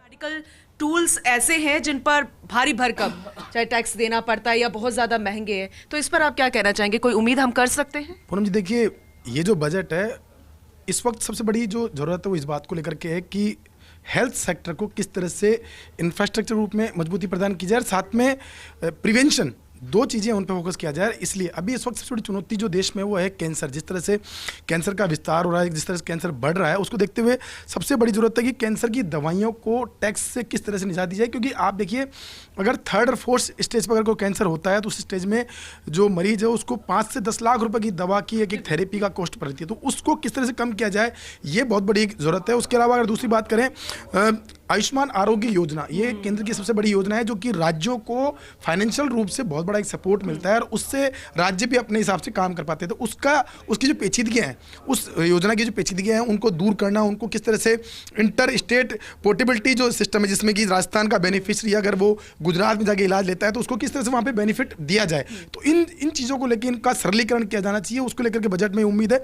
इसके अलावा बात करें ट्रोमा सेंटर की, आप देखिए जिस तरह से आजकल जो आए दिन दुर्घटनाएं हो रही, तो उसमें जो ट्रोमा सेंटर की जो सबसे महत्वपूर्ण जरूरत होती है कि अगर जहां दुर्घटना होती है उसके आसपास में, आज देखिए जब जोधपुर में हादसा हुआ, जैसलमेर में हादसा हुआ, तो 250 किलोमीटर दूर तक ट्रोमा सेंटर नहीं था। तो ये एक विडंबना है राजस्थान की, उसको दूर करने के लिए राजस्थान की एक उम्मीद है कि ट्रोमा सेंटर की बड़ी घोषणा हो सकती है, ये उम्मीद है। इसके अलावा सुपर स्पेशलिटी ब्लॉक, पहले केंद्र सरकार ने बड़ी मदद की थी सुपर स्पेशलिटी ब्लॉक बनाने, SMS अस्पताल के अंदर बना, और दूसरे मेडिकल कॉलेज में बना, वैसे सुपर स्पेशलिटी ब्लॉक और उसका विस्तार जो है बहुत जरूरी है, क्योंकि जिस तरह से किडनी की बीमारियां हैं और जो नेफ्रो से रिलेटेड और दूसरी बीमारियां हैं, चाहे वो गैस्ट्रो की बीमारियां हैं, तो उनको लेकर के एक अलग से डेडिकेटेड इलाज की सुविधा उपलब्ध हो। तो ये पूरी व्यवस्था। इसके अलावा अगर बात करें एसेंशियल ड्रग लिस्ट, ये जो एसेंशियल ड्रग लिस्ट है इसका विस्तार, क्योंकि अब नित नए शोध हो रहे हैं, नित नई दवाइयां आ रही है, तो उनको देखते हुए एसेंशियल ड्रग लिस्ट जो है, कह रहे हैं कि ये हो, लेकिन क्या हो पाएगा इस बार? देखिए ये सब बजट में उम्मीदें लगा के बैठे हैं लोग, क्योंकि जिस तरह की उम्मीद होती है उसी अनुसार बजट में भी उम्मीदें बढ़ जाती है कि ऐसे दबाव बने। लेकिन अगर मुझे लगता है तो 2-3 चीज़ों पे जरूर फोकस होगा, जिसमें आयुष्मान आरोग्य योजना का दायरा जो है वो बढ़ाया जा सकता है, कैंसर की दवाइयां जो है उनको लेकर के कुछ नया फैसला हो सकता है, ये उम्मीद इस बजट के अंदर की जा सकती है। ठीक है, थैंक यू विकास जी। बात इंफ्रास्ट्रक्चर की भी कर लेते हैं, क्योंकि अगर वो मजबूत होगा तो भविष्य की नींव भारत के मद्देनजर अगर देखें तो और ज्यादा मजबूत होती नजर आएगी। और इंफ्रास्ट्रक्चर प्रोजेक्ट्स की बात करते हैं, क्या लगता है मजबूती की राह देख सकते हैं? देखिए पूनम, भारत जो है विश्व की सबसे चौथी बड़ी अर्थव्यवस्था है, और अगर हम विकास दर की 2025-26 की बीते वर्ष की अगर जो बात करें विकास दर की, तो चाहे वो एशियन विकास बैंक हो, चाहे अंतर्राष्ट्रीय मुद्रा कोष हो, जो संस्थाएं उन्होंने कम से कम न्यूनतम जो विकास दर है वो 7.2 बताई है भारत के लिए। तो ये जो विकास दर है, जो विकास है, तो इस विकास में जो शहरी विकास है, जो शहरों का विकास, जो शहर हैं, क्योंकि जिस तरह से शहरीकरण पिछले कुछ सालों में बढ़ा है, तो उस लिहाज से जो शहर है वो इस अर्थव्यवस्था के ग्रोथ इंजन है। तो जब से मोदी सरकार आई है तब से शहरी अवसंरचना को मजबूत करने के लिए लगातार फोकस किया जा रहा है। इस बार भी ये उम्मीद है कि जो पूंजीगत व्यय है उसका 10% से अधिक, मतलब करीब 11 लाख करोड़ रुपए शहरी अवसंरचना के लिए समर्पित किए जा सकते हैं। और अगर हम शहर की बात करें तो शहर में एक आम आदमी के लिए सबसे जरूरी है सफाई। तो सफाई के लिए जिस तरह से स्वच्छ भारत मिशन जो शुरू किया गया था, तो स्वच्छ भारत मिशन में जो लैप्सेस स्टेट्स की तरफ से रहते हैं या उनकी तरफ से जो पैसे की फंड की कमी रहती है उसको किस तरह से दूर किया जाना चाहिए, उसको लेकर एक उम्मीद है। इंफ्रास्ट्रक्चर मजबूत करने के लिए अमृत योजना शुरू की गई थी, तो अमृत योजना 2.0 भी शुरू की गई है, तो उसमें भी जो शहरी निकायों का हिस्सा है, क्योंकि कई शहरी निकाय विकास का दायरा बढ़ाया जा सकता है। बिल्कुल, क्योंकि इसमें सबसे बड़ी पूनम दिक्कत ये आती है जो शहरी निकाय हैं, जो आर्थिक रूप से तंग हालत है जिनकी, तो वो अपना शेयर कई बार दे नहीं पाते, तो उसमें भी दिक्कत आती है। और स्मार्ट की बात करें, स्मार्ट परियोजना की, तो 100 बड़े जो शहर थे वो चिन्हित किए गए थे, उसके बाद और शहर भी चिन्हित किए गए। मेट्रो की अगर हम बात करें, देखिए अगर राजस्थान के लिहाज से हम बात करें तो जयपुर में मेट्रो की शुरुआत हुई थी। जब जयपुर में मेट्रो की शुरुआत हुई थी तब जयपुर पूरे देश में गिना चुना शहर था जहां मेट्रो की शुरुआत की गई, लेकिन पिछले कुछ सालों में मेट्रो पे काम नहीं हुआ। लेकिन अब मौजूदा भजनलाल सरकार आई, उन्होंने अपने पहले ही बजट में डबल इंजन की सरकार में उम्मीद भी हम कर सकते हैं। बहुत शुक्रिया अभिषेक जी, आगे भी आपसे चर्चा करेंगे। बात एजुकेशन सेक्टर की भी कर लेते हैं श्वेता, क्योंकि बेहद महत्वपूर्ण है। हायर एजुकेशन कर ली, आगे आईआईटी जाना है, लेकिन कैसे आईआईटी सेक्टर को और ज्यादा मजबूत किया जाए, इस पर भी चर्चा हमेशा होती है, काम होता है, लेकिन फिर भी कई राज्य ऐसे हैं जो अछूते रह जाते हैं। इस पर क्या उम्मीद करें एजुकेशन सेक्टर की, अगर हम बात करते हैं या आईटी सेक्टर को मजबूत करने की बात करते हैं भारत? देखिए, सबसे पहले तो मैं बताऊं इस बार का जो बजट है वो शिक्षा को लेकर ये उम्मीद करता है कि जो जीडीपी का 6% है वो शिक्षा के लिए हो, क्योंकि गत वर्ष बजट में देखा गया कि 4 से 5% है वो जीडीपी का रहा था। देखिए, सबसे महत्वपूर्ण शिक्षा में इंफ्रास्ट्रक्चर, और उम्मीद की जा रही कि इस बार के जो बजट है उसमें इंफ्रास्ट्रक्चर को लेकर बड़ी घोषणा है, वो यहाँ पर हो सकती है। दूसरा बड़ा ये चैलेंज है कि राष्ट्रीय शिक्षा नीति 2020 को जब लागू किया गया था तो अभी भी उसमें कहीं ना कहीं छोटी छोटी खामियां हैं, वो यहाँ पर रह चुकी है, जिसके परिणाम हमें देखने को मिल रहे हैं। तो राष्ट्रीय शिक्षा नीति को प्रमुखता से लागू करने के लिए कई तरह की जो चीज़ें हैं वो इस बजट में देखने को मिल सकती है। इसके साथ साथ देखिए, इंफ्रास्ट्रक्चर के साथ साथ अगर बात की जाए स्किल डेवलपमेंट, तो स्किल्स को लेकर बड़ी घोषणा है इस बजट में हो सकती है। इसके साथ साथ बात की जाए एआई तकनीक, देखिए बहुत महत्वपूर्ण ये मुद्दा है एआई तकनीक, क्योंकि एआई तकनीक आज के दौर में शिक्षा में बहुत महत्वपूर्ण रोल निभा सकता है। इसको लेकर सेंटर ऑफ एक्सीलेंस जैसे की घोषणा है वो यहाँ पर इस बजट में यहाँ पर हो सकती है। जोधपुर हुआ, जयपुर हुआ, इसमें सेंटर ऑफ एक्सीलेंस खोले जा सकते हैं, जिसके माध्यम से एआई के जरिए, एआई जो तकनीक है उसको किस प्रकार से शिक्षा के अंदर अच्छे तरीके से बनाया जाए, और सबसे प्रमुख बात यह है कि शिक्षा को किस प्रकार से रोजगार मुखी बनाया जाए, यानी कि एजुकेशन को किस प्रकार जॉब में कन्वर्ट किया जाए, इसको लेकर बड़ी घोषणा है। जरूरी है, क्योंकि बहुत सारे ऐसे युवा हैं जो पढ़ लिख जाते हैं लेकिन जॉब नहीं मिलती, वही बेरोजगार जिसका जिक्र प्रधानमंत्री नरेंद्र मोदी भी श्वेता करते हैं, लेकिन हर सेक्टर का हम जिक्र कर रहे हैं, उम्मीदें सभी को है, लेकिन कृषि, रक्षा, रेलवे ये सेक्टर वो है जिसे लेकर ज्यादा उम्मीदें और उत्साह भी लोगों में बहुत ज्यादा है। ओवर टू श्वेता, क्योंकि चर्चा को आगे बढ़ाएंगे, बहुत कुछ ऐसा जिस पर विस्तार से चर्चा करेंगे, लेकिन एक बार फिर से एक्सपोर्ट कमेंट ले लेते हैं। बिल्कुल बिल्कुल पूनम, और क्योंकि अलग अलग सेक्टर से उम्मीदें सबको हैं और इसलिए हर सेक्टर में भी बहुत सारी चीजें हैं, लेकिन क्या है इंपॉर्टेंट जो हो सकता है, हम सीधे रुक करते senior special reporter Dinesh Dangi का, वो भी हमारे साथ जुड़े हुए हैं। दिनेश, एमएसएमई को अर्थव्यवस्था की रीढ़ कहा जाता है, क्या आपको लगता है कि इस बार रीढ़ के लिए कुछ बेहतर किया जाएगा और मजबूत किया जाएगा, या फिर लगता है कि बोझ और बढ़ सकता है? जी बिल्कुल, जिस तरह अमेरिका के टैरिफ से जो स्थिति ग्लोबल लेवल पर बिगड़ी है, उसमें जाहिर सी बात है ये जो उद्योग है वो सबसे ज़्यादा प्रभावित हुए हैं। तो ऐसे में उनको किस तरह राहत दी जा सकती है, ये उम्मीदें वो लगाए हुए, क्या एक ठोस प्लान उनके लिए आ सकता है? इसके अलावा मिडिल क्लास, सर्विस क्लास और जो अन्नदाता है उनको इस बजट से बेहद उम्मीद है, खासतौर से जो छोटे टैक्स पेयर्स है उनकी फिर ये उम्मीद रहेगी कि थोड़ा सा और जो टैक्स स्लैब है उसमें बदलाव किया जाए, जो छूट का दायरा है वो यहाँ पर बढ़ाया जाए। इसके अलावा एजुकेशन और हेल्थ सेक्टर में क्या बड़ी घोषणाएं हो सकती है, जैसे आयुष्मान स्वास्थ्य भारत योजना है, उसमें अभी 70 साल से आयु के ज़्यादा जो लोगों को है वो रियायत मिल रही है, तो वो चाहते हैं कि ये दायरा थोड़ा घटा के 60 साल एज है वो यहाँ पर की जाए। इसके अलावा जिस तरह पॉल्यूशन को दूर करने की बातें हो रही है, बड़े बड़े शहर गैस चैम्बर में तब्दील होते जा रहे हैं, तो ऐसे में जो गाड़ियां है, इलेक्ट्रॉनिक व्हीकल है, उनमें किस तरह छूट दी जा सकती है। साथ ही सोशल मीडिया के लिए नई पॉलिसी क्या आ सकती है 5G से 6G या जो AI टेक्नोलॉजी सामने आ रही है, क्योंकि सोशल मीडिया को लेकर जो अदालतें हैं वो भी कई तरह की टिप्पणियां कर चुकी है, और जिस तरह से कई देशों में कानून यहाँ पर बन रहे हैं कि जो नाबालिग है या जिनकी आयु बच्चे हैं उनके लिए इस तरह की पॉलिसी आई है कि वो सोशल मीडिया का इस्तेमाल नहीं कर सके। तो भारत में भी ये बहुत ज़रूरी है, क्योंकि करोड़ों की आबादी है और लगातार उसका दुरुपयोग है वो बढ़ता जा रहा है, तो उसको लेकर भी हो सकती है। इसके अलावा एक पति पत्नी के दोनों को जॉइंट करते हुए इनकम टैक्स छूट का दायरा क्या बढ़ाया जा सकता है, कि ऐसी तरह तरह की चर्चाएं हैं वो भी जारी है, उसमें उसको छूट मिल सकती है, क्योंकि पिछली बार जब टैक्स स्लैब है उसमें काफ़ी बदलाव किया तो ज़्यादा गुंजाइश यहाँ पर नहीं है, लेकिन जो सर्विस सेक्टर के लोग हैं उसके शायद 13.25 जो लाख है छूट है, तो वो थोड़ी सी बढ़ा के 13 लाख रुपए की जा सकती है, ऐसी बातें ये यहाँ सामने आ रही है। किसानों के लिए जो किसान सम्मान निधि है उसमें बताया जा रहा है कि 6,000 रुपये से बढ़ाकर 9,000 रुपये सालाना क्या ये किया जा सकता है, इसको लेकर भी किसानों को बेहद यहाँ पर उम्मीदें है। इसके अलावा रेलवे के अंदर क्या हो सकता है, क्या नई ट्रेनों या उनके फेरे बढ़ाने की घोषणा हो सकती है। हालांकि उनका जो रेलवे का बजट है पिछली बार भी काफ़ी बढ़ाया गया था, इस बार भी जाहिर सी बात है उसको बढ़ाए जाने की उम्मीद है। इसके अलावा इंफ्रास्ट्रक्चर, बड़े जो लॉन्ग टर्म के प्रोजेक्ट है उनके लिए कितनी धनराशि है वो याद दी जा सकती है, और राजस्थान को इस बजट में नया क्या मिल सकता है, तो सारे राजस्थान के लोगों की नजरें इसी पे रहेगी कि कोई बड़ी घोषणा क्या राजस्थान के लिए भी इसमें हो सकती है। बिल्कुल ठीक है आप दिनेश जी, और यही तो उम्मीद भी है। हालांकि हम पैनल का भी रुख करेंगे। सचिन जी, अब देखिए, आप सुन ही रहे हो लगातार जो रिएक्शंस है वो ये प्रतिक्रिया यही कि इस बजट से उम्मीद क्या है, लेकिन क्या ये बजट वोट बैंक को साधने का संतुलन रहेगा, बना पाएगा, या फिर 140 करोड़ भारतीयों की उम्मीद होगा?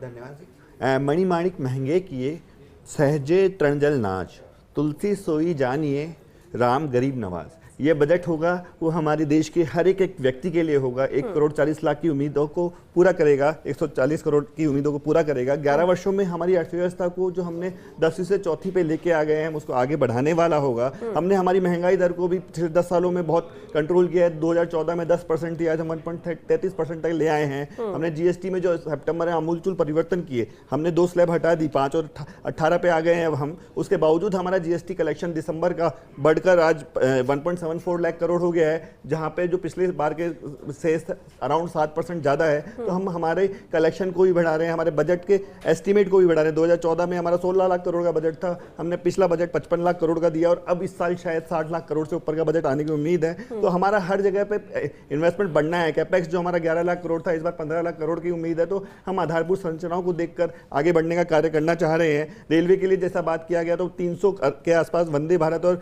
अमृत भारत ट्रेन लाने का इस बार बजट बजट में प्रावधान आने की उम्मीद है। हम आज मोबाइल मैन्युफैक्चरिंग सेक्टर में भी अराउंड नंबर 2 पे हैं और हमारा एक्सपोर्ट हमारे डिफेंस के अंदर भी हम एक्सपोर्ट के कंडीशन में आ चुके हैं। अभी ऑपरेशन सिंदूर के बाद हमें डिफेंस का बजट भी इस बार अलोकेट करना पड़ेगा, ऐसा हमारे को इस बजट में उम्मीद है। राजस्थान की जैसे बात हुई 985 करोड़ रुपए मिले थे 2014 के अंदर हमारे को, जबकि 2014 से आज तक हमने 2850 करोड़ यानी 10 गुना पैसा रेलवे के अंदर राजस्थान को दिया है। साथ ही साथ हम कहेंगे कि 2014 में सिर्फ 4 करोड़ रिटर्न सबमिट हुआ करते थे, इस साल 10 करोड़ रिटर्न सबमिट हुई है, तो लोगों की आय भी बढ़ रही है।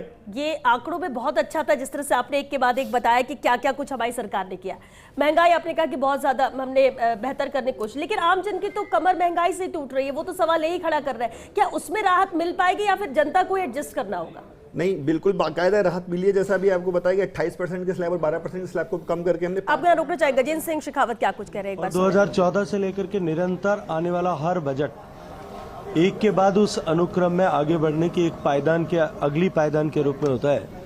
इस बार का बजट भी भारत को विकसित भारत बनाने की दिशा में एक कदम और आगे बढ़ाने वाला होगा। थोड़ा देर इंतजार करिए, आप सबके जानकारी में आएगा। Thank you.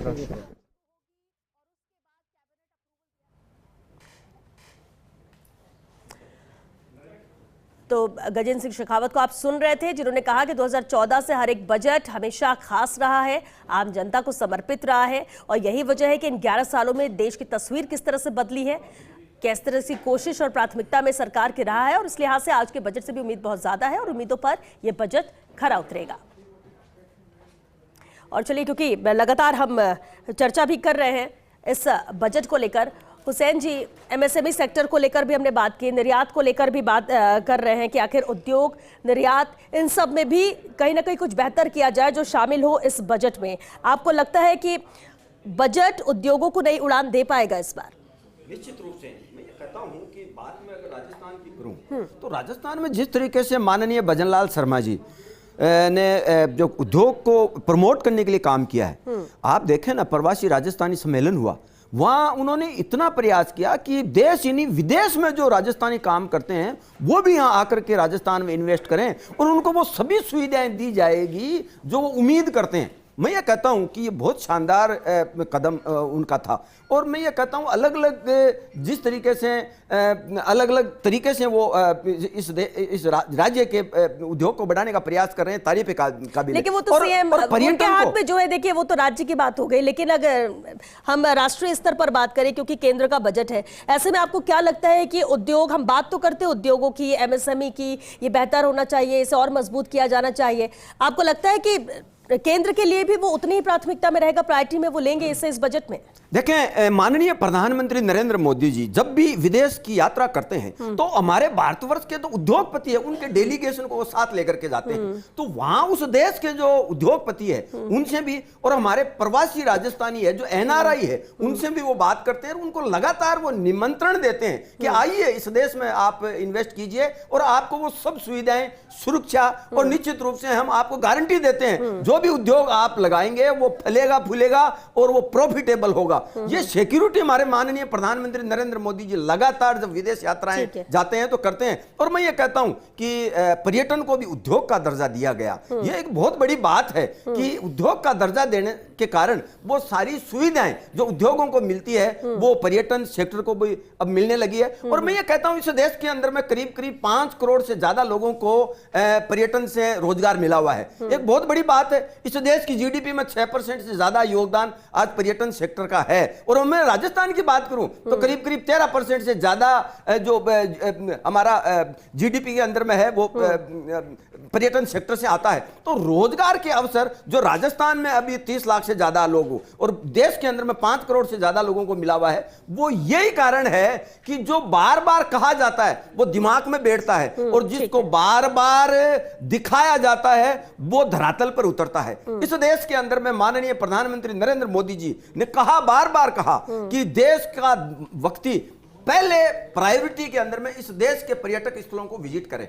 जैसे वो पहले विदेशों की यात्राओं पे जाते हैं हमारे लोग, तो देश का पैसा बाहर जाता है, देश का पैसा बाहर जाने की बजाय मुझे लगता है बार बार कहा जाने से अच्छा बार बार दिखाया जाना चाहिए, क्योंकि कहने में बहुत सारी चीजें होती है, लेकिन कई ऐसी चीजें होती है जो कागजों तक ही रह जाती है। जब जमीन में नजर आएगी तो विश्वास और ज्यादा बढ़ेगा। और अगर इस तरह से प्लान लेकर चल रहे हैं और इस तरह से बजट में शामिल किया जा रहा है, जब आम जन को समझ में आएगा, नजर आएगा, तो वो उस पर ज्यादा विश्वास करेगा।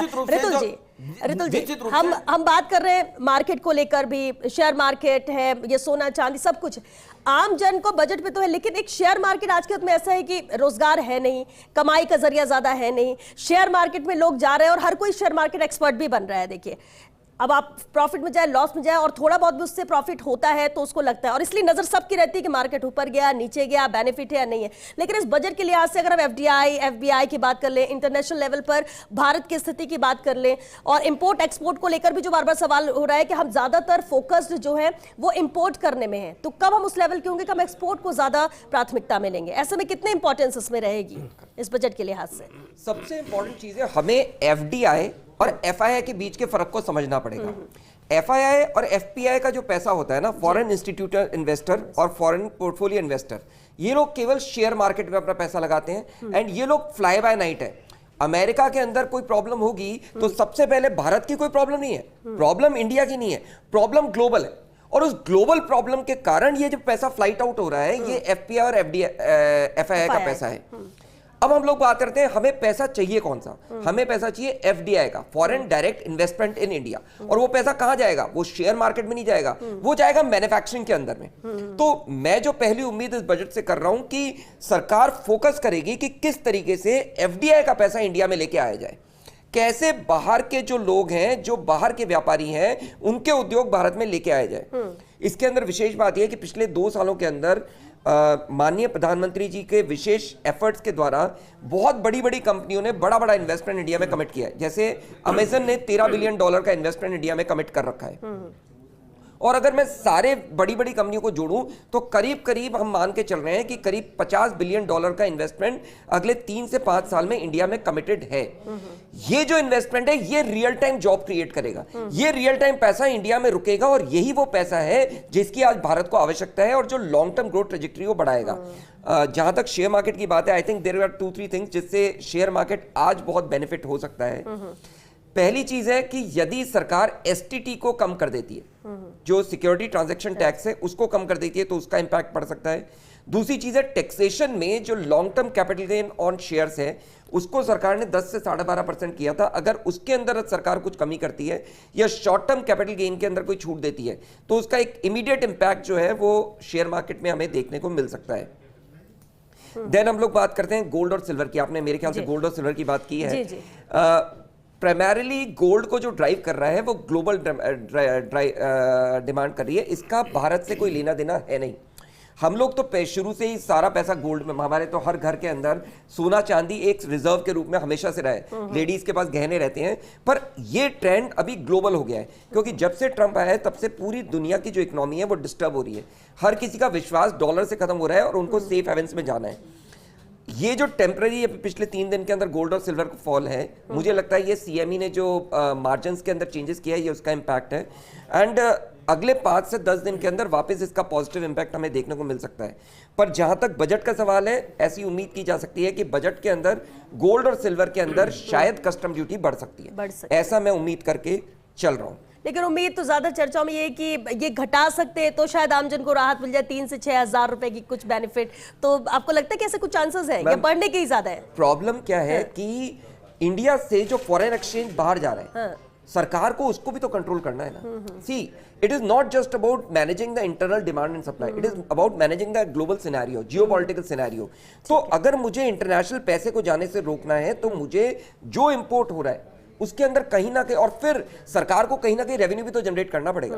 ऐसा तो नहीं हो सकता कि सरकार सब कुछ फ्रीबीज देती जाए और सरकार रेवेन्यू ही जनरेट करे, क्योंकि आज अगर सरकार को पब्लिक के हित में कोई काम करना है, पब्लिक का इंफ्रास्ट्रक्चर डेवलप करना है, लोगों की हेल्प करनी है, गरीब की हेल्प करनी है, तो उसके लिए उनको रेवेन्यू चाहिए। और वैसे भी कहते हैं ना, जब तबीयत नासाज हो, आप अस्वस्थ हो, तो कड़वी दवा ही असर करती है। तो ये भी एक तरह से कड़वी दवा हो सकती है कि इंसान उस वक्त के लिए शायद आपको लगे कि यार बहुत मुश्किल है, बट ये लॉन्ग टर्म के लिहाज से या विजनरी इस तरह के फैसले भी हो सकते हैं। नरेंद्र कटारा जी भी हमारे साथ जुड़ चुके हैं, बीजेपी प्रवक्ता है।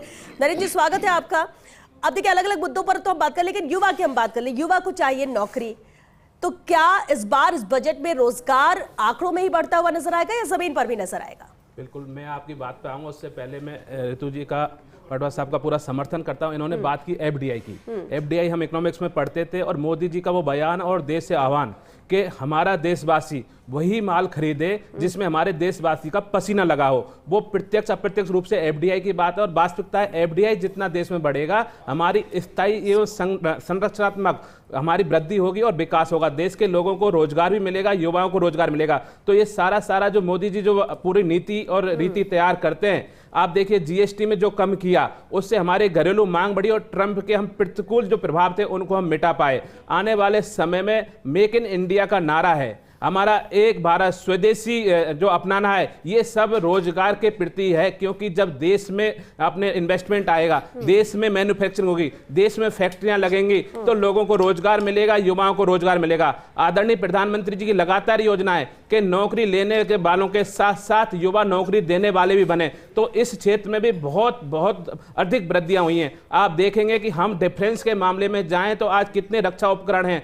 यहां तक कि लड़ाकू विमान अपन देश में बना रहे, तो ये सब रोजगार भी दे रहे हैं। आत्मनिर्भर भारत की ओर भी देश हमारा बढ़ रहा है। आप देखेंगे कि विश्व वर्ल्ड बैंक ने कहा है कि 4.19 ट्रिलियन डॉलर की अर्थव्यवस्था के साथ हम चौथी अर्थव्यवस्था बन चुके हैं। आने वाले समय में 2028-30 में हम तीसरी सबसे बड़ी अर्थव्यवस्था बन जाएंगे। इतनी बड़ी अर्थव्यवस्था के साथ में 4.1% की जीडीपी ग्रोथ रेट लाना हमको विकसित भारत के मार्ग को प्रशस्त करता है। आदरणीय मोदी जी के नेतृत्व में आप देखेंगे कि हमने 12 लाख तक के डायरेक्ट टैक्स पे 12 लाख तक की छूट दी, फिर भी हमारा इनकम टैक्स बढ़ा है। लगभग 22.50 लाख करोड़ के करीब इनकम टैक्स का कलेक्शन हमने 2024-25 में किया है। वहां कांग्रेस जब बैट लगाकर, ड्यूटी, कस्टम ड्यूटी लगाकर और सारी ड्यूटियां लगाकर जहां 6-6.5 लाख करोड़ का कलेक्शन करती थी, हमने जीएसटी में छूट देने के बाद भी 22.22 लाख करोड़ का कलेक्शन भारतीय अर्थव्यवस्था ने किया है। तो आप देखेंगे कि ये सारा मिलाकर आदरणीय मोदी जी को रीति नीति पता है और मोदी जी में पूरा देश विश्वास करता है, इसलिए वो कड़वे फैसले भी लेते हैं। मैं बिल्कुल आपको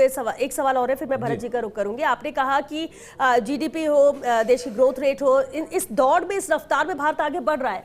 कई अहम फैसले किए पीएम मोदी ने या केंद्र सरकार ने, जिसकी वजह से आगे बढ़ रहा है और इस दौड़ में हर पायदान एक ऊपर चढ़ रहा है। लेकिन सवाल ये कि एक तरफ तो हम रेस में इतनी आगे बढ़ते जा रहे हैं, लेकिन क्या साथ ही साथ पंक्ति में आखिरी में खड़े हुए व्यक्ति की भी जो नीड है, जरूरत है, क्या उस पर भी बराबर हमारा उतना फोकस है? आपने बिल्कुल बहुत प्रमुख चीज पूछी है। आदरणीय दीनदयाल उपाध्याय जिसने पार्टी की स्थापना की, उनका एक विचार था कि अंतिम छोर पर व्यक्ति का उत्थान ही भारतीय जनता पार्टी का कर्म है और धर्म है। आदरणीय प्रधानमंत्री लगातार अंतिम छोर पर बैठे व्यक्ति की बात करते हैं। आप देखेंगे कि कांग्रेस सरकार में कहते थे कि 15 पैसे पहुंचते 1 रुपये लगता है। हमने डायरेक्ट बेनिफिट स्कीम चलाई, उसके तहत 16.5 लाख करोड़ रुपए हमने डायरेक्ट खातों में दिए। 4 लाख करोड़ रुपए हमने किसानों के डायरेक्ट खाते में दिए हैं। लेकिन नरेंद्र जी, उस वक्त से आज के वक्त में फर्क भी तो बहुत आ गया है, महंगाई बढ़ गई है, हर एक चीज बहुत, लेकिन ये व्यवस्था सुधारने वाला करता है, कड़े फैसले लेने वाला करता है, चोरी करने वाला चोरी करता है, लेकिन जब रक्षक मजबूत होता है, ईमानदार होता है, तो चोरी करने वाला चोरी छोड़ देता है। मजबूत है, ईमानदार है, इसलिए तस्वीर बदल रही है। चलिए इसी पर एक कमेंट ले लेते हैं भरत मेघवाल जी का भी। भरत जी,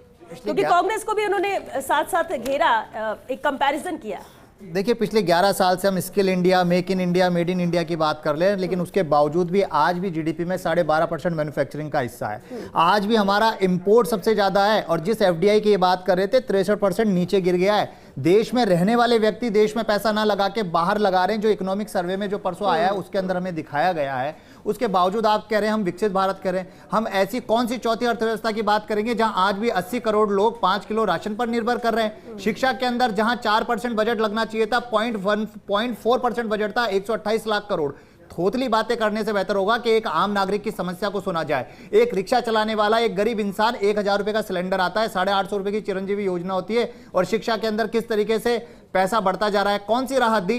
पेट्रोल जहां हमारे यहाँ पे 55-60 रुपए हुआ करता था, आज 110 रुपए कर दिया। आपने एक बात कही थी कि आज बात नहीं होती, वो इसलिए नहीं होती क्योंकि जिस दिन बजट है उसी दिन हम आंकड़ों की बात करें, उसी दिन हम देश की जो अर्थव्यवस्था उसकी बात करें, और बाकी दिन धर्म के नाम पर, मंदिर के नाम पर, मस्जिद के नाम पर, इसके नाम पर बात होती है। इस देश को गर्व के अंदर ये राजनीतिक तौर पर हो रहा है, क्योंकि आज बयानबाजी, आज देश की जनता की हालत नहीं पूछी जा रही है। आज जो आपने कहा कि अंतिम छोर पर बैठे व्यक्ति के जेब में कितना रुपया बच रहा है, क्या उसके पास है कि वो पर्यटन के लिए जा सके? क्या उसके पास है कि वो घूमने के लिए जा सके?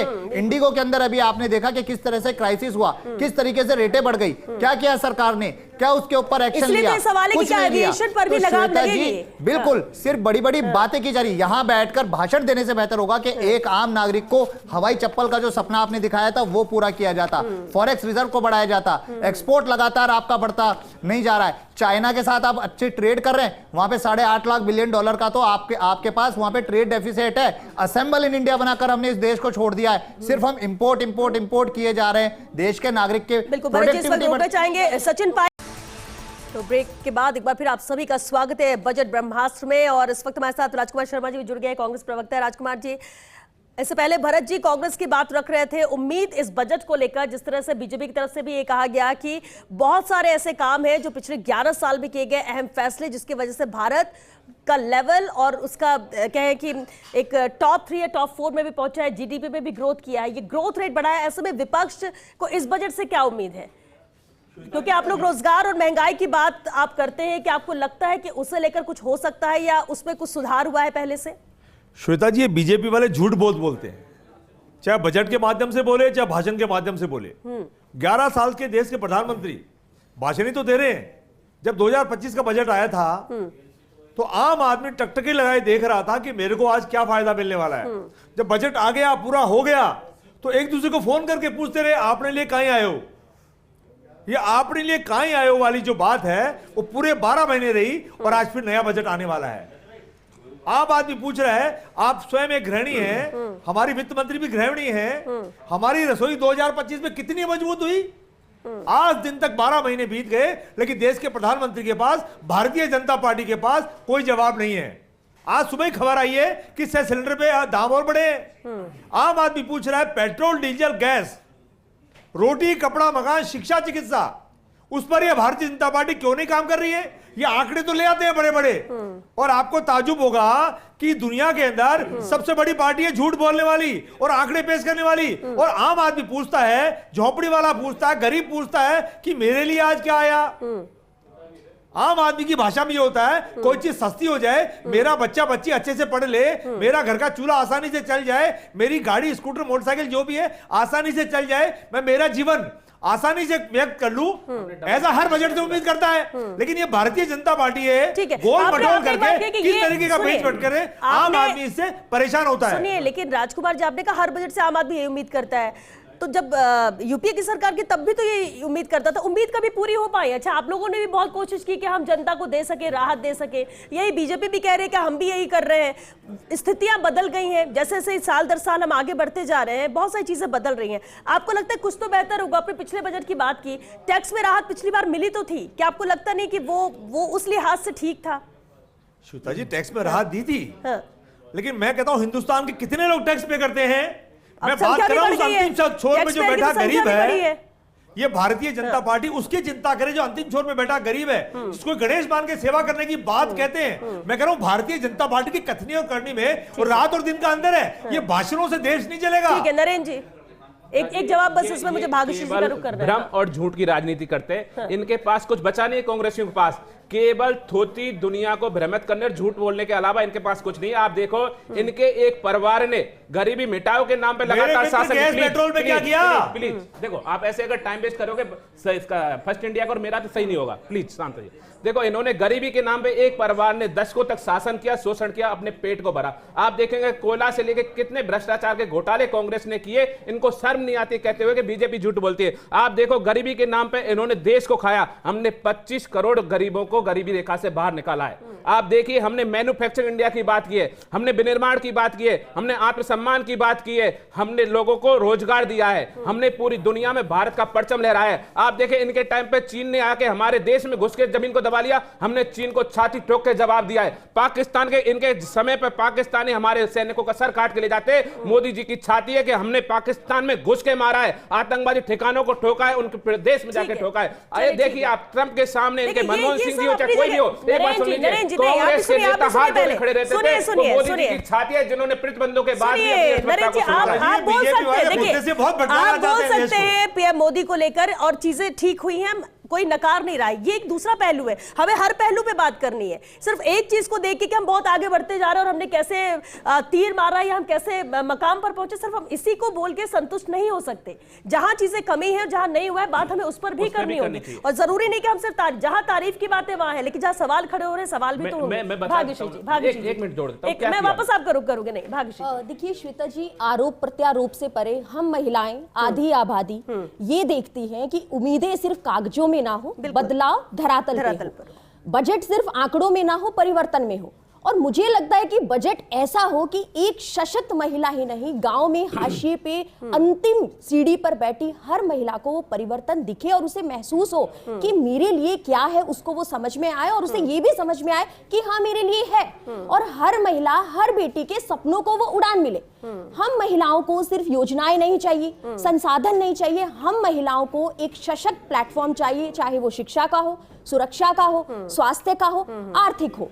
माना कि सरकारें हर साल बहुत कुछ देती हैं, बहुत सारी योजनाएं, बहुत सारी स्कीम्स, बहुत सा बजट, बहुत सा एलोकेशंस, लेकिन मुझे लगता है कि वो इम्प्लीमेंट हो, वो यहाँ पे बहुत मायने रखता है। आज भी आप अगर देखेंगे आर्थिक स्तर पे बहुत सारे अवसर के जो साधन है वो सीमित है, मार्केट ओरिएंटेड स्किल्स की जरूरत है। आप शिक्षा के स्तर पे देखेंगे, गांव में आप जाइए, जो कल ही बात हो रही थी कि जर्जर इमारतें हैं, वो जो बच्चे हैं, वो जो देश का भविष्य है, वो लो मध्यम रोशनी में जल रहे हैं। गुणवत्ता पूर्वक शिक्षा की हम लोग बात करते हैं, शिक्षा के अधिकार की बात करते हैं, लेकिन उस दूसरी तरफ हम ड्रॉप आउट्स बच्चे भी देखते हैं। स्वास्थ्य की हम लोग बात करते हैं तो आप इंफ्रास्ट्रक्चर देखिए ग्रामीण क्षेत्र में। मैं मानती हूँ बहुत सारे बदलाव हुए हैं, बहुत सारे चेंजेस हो रहे हैं, लेकिन वो चेंजेस रियल तो हो। अगर इतनी धीमी गति से होंगे तो कैसे होगा? हम महिलाएं महंगाई को आंकड़ों में नहीं देखती हैं साहब, हम महिलाएं महंगाई को रसोई में देखती हैं, बच्चों की उस प्लेट में देखती हैं जहां पे उसका दूध कम हो रहा है, उस सिलेंडर गैस में देखती हैं, उस फीस में देखती हैं, उस हरी सब्जी में देखती हैं। हम महिलाओं को वही समझ में आता है। तो मुझे लगता है बजट वो हो जो परिवर्तन दिखे, जहां पे ग्राउंड रियलिटी पे वो चेंजेस दिखे, तब हमें लगता है कि हाँ बजट हमारे लिए भी था, हम आधी आबादी के लिए भी था। ठीक है, बिल्कुल ठीक कहा भाग्यश्री आज आपने, क्योंकि होता यही है, योजनाएं आती हैं, अनाउंसमेंट होते हैं, ऐलान कर दिए जाते हैं और हम उसमें उससे सुनकर खुश हो जाते हैं कि ऐसा किया जा रहा है, लेकिन तह तक क्या मॉनिटरिंग नहीं होती है कि उसका एग्जीक्यूशन हुआ कितना। और यही वजह है, यही वो सबसे बड़ी जड़ है जिसकी वजह से कागजों में ज्यादा चीजें होती है बजाय कि धरातल पर या ग्राउंड पर वो चीजें नजर आए। बहरहाल चर्चा को आप आगे भी जारी रखेंगे। पूनम का रुख करते हैं। Poonam, over to you. Shweta, वरिष्ठ सहयोगी लगातार हमारे साथ बने हुए हैं, चर्चा को आगे बढ़ाते हैं और डेप्यूटी एडिटर श्विंदर सिंह परमार भी हमारे साथ जुड़ चुके हैं। आपसे ओवरऑल मैं जानकारी लेना चाहूंगी क्योंकि सेक्टर तो बहुत सारे हैं, खासकर केंद्र सरकार के भी बहुत सारे ऐसे सेक्टर जिस पर विशेष फोकस रहा है, चाहे डिफेंस सेंटर की हम बात करें या फिर एआई भारत में किस तरह से आगे भविष्य में काम कर सकता है, चाहे स्टडी को, एजुकेशन को लेकर करें या फिर क्लीन सिटीज को लेकर करें, इक्विपमेंट्स में लेकर करें या फिर मैन्युफैक्चरिंग को लेकर करें, क्योंकि घरेलू उत्पाद को बढ़ावा देने, उनको मजबूत करने की कोशिश भी यहाँ पर है। क्या लगता है कि इन सेक्टर्स में भी ज्यादा फोकस रहेगा या फिर हर सेक्टर्स को लुभाने की कोशिश मोदी की तरफ से? देखिए, ये बहुत इंटरेस्टिंग बजट है पूनम, क्योंकि आमतौर पर जब देश का आम बजट आता है तो जो आम लोग होते हैं उनकी दो तरह की उम्मीद होती है। एक तो वो देखते हैं कि जीएसटी में क्या कटौती होगी, कुछ महंगाई कम होगी कि नहीं, हमारी जेब में कितना पैसा बचेगा। दूसरा, टैक्स का एक बहुत बड़ा इशू होता है कि टैक्स में क्या छूट मिलेगी। इस बजट में इंटरेस्टिंग बात यह है कि जीएसटी सरकार पहले ही कम कर चुकी है, बजट ऑलरेडी पिछले बजट में ठीक ठाक कम हो गया, तो इस बात की उम्मीद नहीं है कि बजट का कोई स्लैब इस बार कम होगा। तो ये जो बजट है इसमें राहत की कोई ज़्यादा उम्मीद लोग कर नहीं रहे, क्योंकि राहत उनको बजट से पहले अच्छी खासी मिल चुकी है। इस बजट में, क्योंकि आने वाले समय में कई राज्यों में चुनाव है और कई बड़े राज्य भी हैं जिनमें चुनाव है, तो मुझे लगता है कि जो चुनावी राज्य हैं उनको ज़्यादा टच किया जाएगा। जहाँ तक राजस्थान के लिहाज से बात करें तो दो तीन चीज़ें हैं जो केंद्रीय बजट में बहुत महत्वपूर्ण रहेगी। एक तो इंफ्रास्ट्रक्चर की, क्योंकि ई बस जो स्कीम है, प्रधानमंत्री का फोकस है कि जो महानगर है जिसमें जयपुर आता है, तो उसमें क्या अनाउंसमेंट हो सकता है। नगरीय विकास विभाग जो सेंट्रल का है उसके जरिए राजस्थान को कितनी और नई बसें मिल सकती हैं, उसके लिए क्या अनाउंसमेंट हो सकता है, और राजस्थान से जुड़े हुए जो इंडस्ट्रीज है उनके लिए क्या कोई पैकेज का ऐलान हो सकता है, इस पर नज़र रहेगी। बाकी आम व्यक्ति तो ये मान के बैठा है, अगर मैं ये सोचूं मेरे लिहाज से कि कोई टैक्स में कटौती होगी, बहुत कम उम्मीद है, क्योंकि पिछले सरकार में काफ़ी नीचे आ गया था। और जीएसटी, जिसको कि जीएसटी उत्सव के तौर पर मोदी सरकार ने मनाया, एक पूरा माहौल बना देश में कि जैसे बहुत बड़ा रिलीफ दिया हुआ भी फायदा, लोगों के पैसे बचे भी, तो जीएसटी में भी किसी तरह की कटौती की कोई उम्मीद इस बजट पर नहीं दिख रही। चलिए ठीक है विकास जी, आपसे भी मैं रिएक्शन ले लेती हूँ, क्योंकि सोलर एनर्जी को लेकर बात करते हैं और जब डबल इंजन की सरकार होती है और खासकर राजस्थान ऐसा राज्य है जहां पर हम सोलर हब बना सकते हैं और कोशिशें लंबे समय से जारी है, लेकिन फिर भी चाहे सब्सिडी की बात करें या फिर और महत्वपूर्ण योजनाओं के विस्तार की बात करें, वो संभव है? फंड में इंक्रीज किया जा सकता है? देखिए पूनम जी, इस बजट में और कुछ हो या नहीं हो, लेकिन इस चीज़ पर जरूर फोकस दिया जाएगा कि हिंदुस्तान में खासतौर पर उन राज्यों में जहां पर सोलर एनर्जी का ज़्यादा कह सकते हैं संभावना है, उन जगहों के लिए कुछ नई स्कीम्स वगैरह या फिर सोलर एनर्जी में क्या नए नवाचार जो हो रहे हैं उनको किस तरह से अडॉप्ट किया जाए। अगर बात करें, अब तक हम बात करें कुसुम योजना की, कुसुम ए, कुसुम बी और कुसुम सी, 3 कंपोनेंट केंद्र सरकार ने किया और उसके काफ़ी असर राज्यों के अंदर देखने को मिलेगा। लेकिन उसका अब एक नया रूप सामने आया कि जिसमें कि क्योंकि सोलर की बिजली दिन में पैदा होती है, लेकिन अब उस पावर को आरटीसी पावर है, राउंड द क्लॉक 24 घंटे उस पावर को कैसे यूज किया जाए, इसके लिए नया कंसेप्ट आया है बैटरी स्टोरेज का। तो बैटरी स्टोरेज के साथ में सोलर को किस तरह से कनेक्ट किया जाए, उसको लेकर के बजट में उम्मीद है 100% इस पर कुछ ना कुछ घोषणा हो सकती है। इसके अलावा आरडीएसएस स्कीम केंद्र सरकार की बहुत बड़ी स्कीम है, जिसमें कि राज्यों की बिजली कंपनियों के जो इंफ्रास्ट्रक्चर है उसको मजबूती प्रदान की जाती है, उस स्कीम को भी दायरा बढ़ा सकते हैं। इसके अलावा पीएम सूर्यघर योजना है जिसका दायरा बढ़ सकता है। इसके अलावा आम जनता को राहत देने के लिए कई ऐसी उम्मीदें हैं, जिस तरह से बिजली कंपनियां हैं जो राज्यों की, उन राज्यों की बिजली कंपनियों के लिए कुछ कैसे फाइनेंशियली रिस्ट्रिक्शन जिस तरह का कोई प्लान जो है वो तैयार किया जा सकता है। तो ये एक बजट में उम्मीद है, क्योंकि राज्यों में बिजली कंपनियों को वित्तीय रूप से पोषित करना एक बहुत बड़ी जरूरत है और उसके लिए कोई ऐसी स्कीम लेके आए जिससे कि राज्यों की बिजली कंपनियां जो अपने स्तर पर खड़ी हो सके, उसके लिए उम्मीद बहुत ज्यादा है। जी चलिए ठीक है विकास जी, थैंक यू। और देखिए अभिषेक जी, लगातार हम चर्चा कर रहे हैं और आगे भी बढ़ाएंगे। एक बार श्वेता का रुख कर लेते हैं। Shweta, over to you. बिल्कुल पूनम, और हमारे साथ क्योंकि एसोसिएट एडिटर विमल कोठारी जी भी लगातार बने हुए। विमल जी, जानकारी ऐसे मिल रही है कि मार्केट अप हुआ है जो कि गिरावट के साथ खुला था, इस पर एक अपडेट जरूर चाहेंगे। श्वेता जी, जहाँ तक बाजार की बात करें, जिस समय 9:30 बजे जब बाजार की शुरुआत हुई थी उस समय बहुत अच्छी तेजी नहीं थी, लेकिन अभी बाजार 220 पॉइंट बीएससी सेंसेक्स ऊपर है, 50 पॉइंट के आसपास एनएससी सेंसेक्स ऊपर है, जिसे देखते हुए ये माना जा रहा है कि जो शेयर बाजार है वो इस बजट को बड़ा पॉजिटिव ले रहा है। जहाँ तक शेयर बाजार की बात करें, शेयर बाजार में पिछले 8 महीने से लगातार फॉरेन इंस्टीट्यूशनल बायर्स की सेलिंग आ रही है। सरकार के सामने एक बड़ी चुनौती ये भी है कि शेयर बाजार में जो पैसा लगा हुआ है उस पैसे को विदेशी निवेशकों के पैसे को रोके रखा जाए। जो डोमेस्टिक इंस्टीट्यूशनल इन्वेस्टर्स हैं वो अपना निवेश लगातार करते जा रहे हैं। 2 बड़ी बातें स्टॉक मार्केट को लेकर के देखी जा रही है, जिसमें से पहली बड़ी बात तो ये है कि सिक्योरिटी ट्रांजैक्शन टैक्स है, उस सिक्योरिटी ट्रांजैक्शन टैक्स में कमी की जाए या उसे समाप्त कर दिया जाए। दूसरा, लॉन्ग टर्म कैपिटल गेन और शॉर्ट टर्म कैपिटल गेन को लेकर के जो इनकम टैक्स के प्रोविजंस हैं उन प्रोविजंस में बदलाव किया जाए। लॉन्ग टर्म कैपिटल गेन के अंदर जो 1.25 लाख रुपए के आसपास की टैक्स फ्री की जो छूट है वो छूट काफ़ी लंबे समय से चली जा रही है। चूँकि शेयर्स की वैल्यू ही बहुत ज़्यादा बढ़ गई, तो ऐसी स्थिति में 1.25 लाख रुपए की जो छूट है वो बहुत ही नॉमिनल अमाउंट होती है। इसलिए इस बात की भी उम्मीद की जा रही है कि सरकार इस छूट की जो राशि है, उसकी जो सीमा है, उसमें बदलाव करे। जहाँ तक शेयर बाज़ार की बात करें, शेयर बाज़ार को लेकर के जो बजट में घोषणाएं होती है उनका क्या असर होता है वो जब बाज़ार बंद होगा तब पता लगेगा। लेकिन जब भी बजट आता है, केंद्रीय बजट जब भी घोषित होता है, उसमें जो भी घोषणाएं होती है, जिस सेक्टर को उसका फ़ायदा होता है, जिस सेक्टर में बजट घोषणाओं का नकारात्मक असर होता है, उन सेक्टर विशेष की कंपनियों के शेयर्स में बड़ा उतार चढ़ाव आता है। तो ये माना जा सकता है कि आज जो बजट घोषणाएं होगी उनका बाजार पर भी असर नज़र आएगा। यही एक बड़ा कारण है कि आज रविवार के दिन भी बीएससी और एनएससी दोनों ही स्टॉक एक्सचेंजेस के अंदर पूरे दिन नॉर्मल व्यापार होगा। तो अब यही देखने जाने वाली बात है कि व्यापार आखिर किस दिशा में आगे बढ़ता है, आगे क्या होता है। जी श्वेता जी। बिल्कुल विमल जी, जिस तरह से आप जानकारी दे रहे थे, उथल पुथल तो हो रही है, लेकिन इसका भविष्य में आगे किस तरीके से फायदा होगा या फिर नुकसान होगा, अभी तो बजट पेश होना है, तो नजर इस पर भी टिकी हुई है। शायद तब भी बदलाव होगा, तब भी सबसे पहले आपसे जानकारी लेंगे। विमल जी बहुत शुक्रिया, लेकिन अब रुक करते हैं अभिषेक जी का। इंफ्रास्ट्रक्चर पर हम लगातार बातचीत कर रहे हैं और अब ये कहा भी जा रहा है, क्योंकि सुरेंद्र जी ने कह दिया कि कड़वी घुट्टी मिल सकती है और इंफ्रास्ट्रक्चर पर जोर रहेगा या नहीं रहेगा। बुनियादी ढांचे की हम बात तो कर रहे हैं, लेकिन फिर भी जो शहरी इलाका है, वो शहरी तबका है और ज़्यादातर मिडिल क्लास फैमिली भी रहती है, वो हमेशा कहती है हम अछूते रह जाते हैं।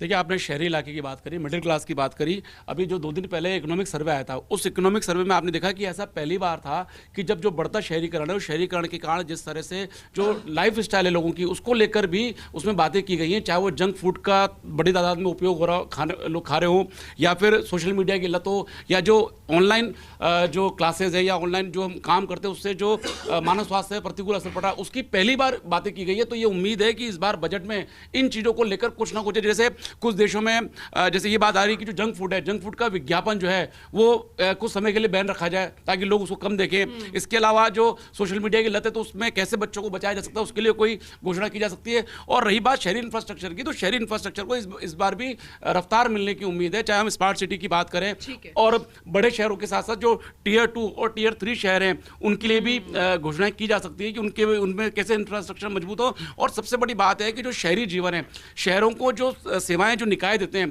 तो उन निकायों की कैपेसिटी बिल्डिंग कैसे हो, वहाँ पे स्टाफ किस तरह से हो, वहाँ पे स्किल उनकी कैसे बढ़े, ताकि वो लोगों को शहरी निकाय से जुड़ी जो सेवाएं हैं उनको प्रॉपर तरीके से देख सकें। तो हालांकि इसके लिए प्रयास हुए हैं, लेकिन इसमें और क्या किया जा सकता है उसको लेकर भी बातचीत है।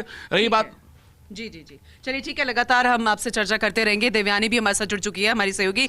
देवयानी, क्योंकि जब हम बात करते हैं बजट की, तो हर सेक्टर जिस पर हम चर्चा कर रहे हैं, लेकिन महिलाएं, क्योंकि कहते हैं कि महिलाएं घर भी संभालती है, बहुत सारी कामकाजी महिला जो घर से बाहर भी जाती है, लेकिन फिर भी उनकी कोशिश यही रहती है कि कैसे ना कैसे घर के बजट को भी संभाल ले और अपनी जरूरतें भी पूरी कर ले, फैमिली की भी कर ले। तो महिलाओं के अगर मद्देनजर देखें उनके परिवेश में, तो किस तरह से एक उम्मीद एक घरेलू महिला कर रही है और जो कामकाजी भी है? जी देखिए पूनम, हमेशा से ही अगर मोदी सरकार की बात करें तो महिलाओं पर बहुत ज़्यादा फोकस रहा है मोदी सरकार का। चाहे आप योजनाओं की बात करें तो सुकन्या योजना आप ले लीजिए, लाडली बहन योजना ले लीजिए, तो इन सब से कहीं ना कहीं महिलाओं को सपोर्ट मिलता है। वहीं अगर अभी मैं थोड़ी देर पहले जब मैं बात कर रही थी महिलाओं से, तो उन्होंने कहा कि इस बजट से उन्हें उम्मीद है कि वो सिर्फ एक लाइफ को अफोर्ड ना कर पाए, बल्कि जो उनके शौक हैं उसको भी वो पूरा कर सके। तो ये महिलाएं जो हैं उनका एक मेन फोकस इस चीज़ पे है। वो उम्मीद भी कर रही है कि इस बजट में उन्हें जो एक अफोर्डेबिलिटी के अलावा जो उनके शौक है उस चीज़ में भी उनको थोड़ी सी रियायत मिले। और ऐसे में उम्मीद कर रहे हैं वो कि महिलाओं के लिए और भी बहुत सारी चीज़ें इस बजट में उन्हें देखने को मिल सकती है। चलिए ठीक है, उम्मीदें यहाँ पर की जा रही है भरत, क्योंकि हम एजुकेशन की लगातार बात कर रहे हैं, हायर एजुकेशन, फिर आईआईटी सेक्टर की बात करते हैं, लेकिन फिर भी बहुत सारे ऐसे बच्चे हैं जो आज भी बाहर जाते हैं, विदेशों में जाते हैं, क्योंकि वो मान ही नहीं पाते, एक्सेप्ट नहीं कर पाते कि आईआईटी या अन्य एम्स या बाकी जगहों से निकलकर भी वो कहीं और दूसरे सेक्टर में जा सकते हैं।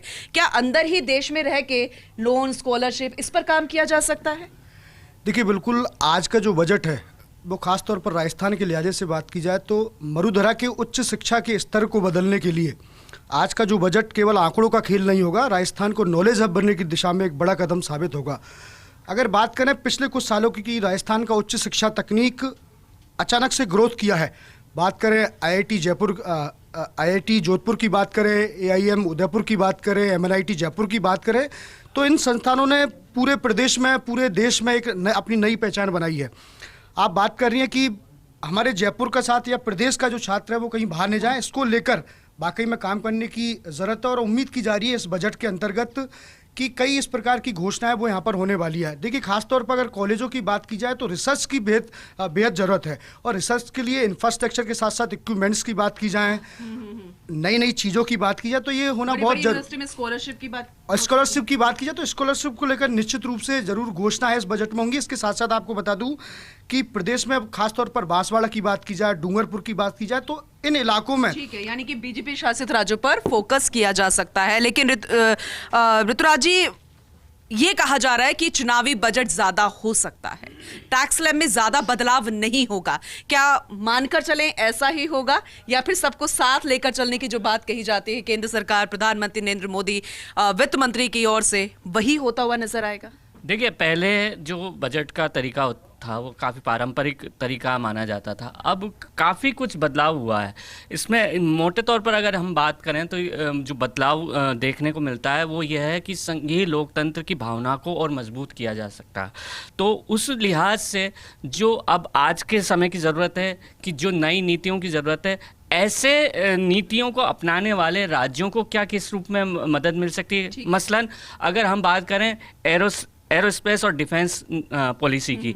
तो राजस्थान ने इसकी घोषणा की है, और राजस्थान ने घोषणा करने के साथ साथ किस तरह से राजस्थान को इसका मैन्युफैक्चरिंग हब बनाया जा सकता है, इसको लेकर एक इच्छा जताई, एक मंशा जताई। साथ ही साथ AI जो पॉलिसी राजस्थान ने डिक्लेयर की है, उसको आगे बढ़ाने के लिए केंद्र की ओर से किस रूप में मदद मिल सकती है, और जो राज्य ऐसा करने की मंशा जता रहे हैं उनको किस तरह से लॉजिस्टिक और अन्य सहायता मिल सकती है, इसकी ओर देखना होगा।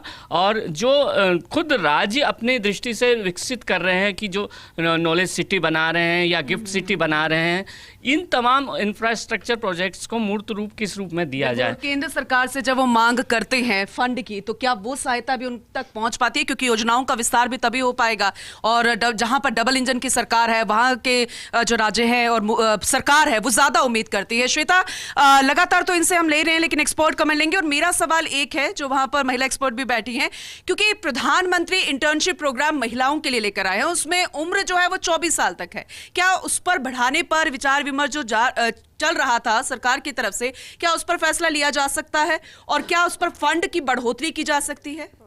ठीक है, इसका जवाब भाग्यश्री जी से लेते हैं। भाग्यश्री जी, देखिए, एक्सपेक्टेशंस बहुत सारी हैं, और गवर्नमेंट ने जो ये स्कीम चलाई थी महिलाओं को आत्मनिर्भर बनाने के लिए और आर्थिक क्षेत्र में उनकी भागीदारी बढ़ाने के लिए, तो ये बहुत ही बेहतरीन स्कीम है, और इस बार हम लोग एक्सपेक्ट कर रहे हैं कि ऐसा बिल्कुल होना चाहिए, ताकि जो महिलाएं हैं उनको और बेहतरीन अवसर मिल सके और ज़्यादा वो आर्थिक क्षेत्र में सशक्त हो पाए। बिल्कुल। सीनियर रिपोर्टर डिंपल शर्मा भी हमारे साथ जुड़ चुके हैं। डिंपल, शिक्षा को लेकर अलग अलग सेक्टर की हम बात कर रहे हैं, शिक्षा को लेकर भी उम्मीद बहुत ज्यादा है। शिक्षा को लेकर कहते तो है कि निवेश है, लेकिन इसके बावजूद उसमें टैक्स हो, और ये उम्मीद की जा रही है कि इसमें कुछ टैक्स कम हो, क्योंकि अगर इतना ज्यादा टैक्स रहेगा तो सिर्फ अमीर बच्चे ही पढ़ पाएंगे। आम बच्चों के लिए शिक्षा के लिहाज से आपको क्या लगता है कि क्या उम्मीद की जा रही है केंद्र के इस आम बजट से? बिल्कुल श्वेता, कह सकते हैं कि विकसित भारत के संकल्प के साथ ही हमेशा बजट पेश होता है, लेकिन अगर जहां शिक्षा की बात आती है मूलभूत ढांचे में, क्योंकि शिक्षा, बिजली, पानी जिन्हें मुख्य तौर से देखा जाता है, और चौतरफा विकास चाहिए, तो शिक्षा को मजबूत करने के लिए हमेशा से सरकारें काम करती आई हैं। और अगर 5 सालों की बात करें, 6 सालों की बात करें, तो शिक्षा का जो बजट है वो लगातार बढ़ा ही है। 93,000 करोड़ से लेकर अब 1.5 लाख करोड़ तक पहुंच चुका है, और ऐसे में इतना बजट जो मिल रहा है शिक्षा को लेकर, कि अब पिछले 2 सालों की अगर बात करें अगर, तो पीएम श्री, चलिए डिंपल, वापस आपका रुख करेंगे क्योंकि कुछ टेक्निकल इशू नजर आ रहा है, लेकिन हमारे साथ मेहमान भी लगातार बने हुए हैं और संसद की भी तस्वीरें लगातार हम आप तक पहुंचा रहे हैं, जहां प्रधानमंत्री नरेंद्र मोदी भी पहुंच चुके हैं, सभी संसद है, कैबिनेट की यहां पर मीटिंग भी हुई है, और अब कह सकते हैं कि बहुत ही कम वक्त, यानी 20 मिनट से भी कम का वक्त है जब बजट पेश होगा आज, जिसका इंतजार आप सभी कर रहे हैं। बहरहाल क्योंकि वक्त भी खत्म हो रहा है, लेकिन हमारे साथ मेहमान बने हुए हैं, एक बार जरूर रिएक्शन लेंगे। बने चंद जी, अब देखिए चर्चा तो हमने अलग अलग मुद्दों को लेकर, लेकिन फाइनल कमेंट जरूर आपसे चाहेंगे इस बजट को लेकर।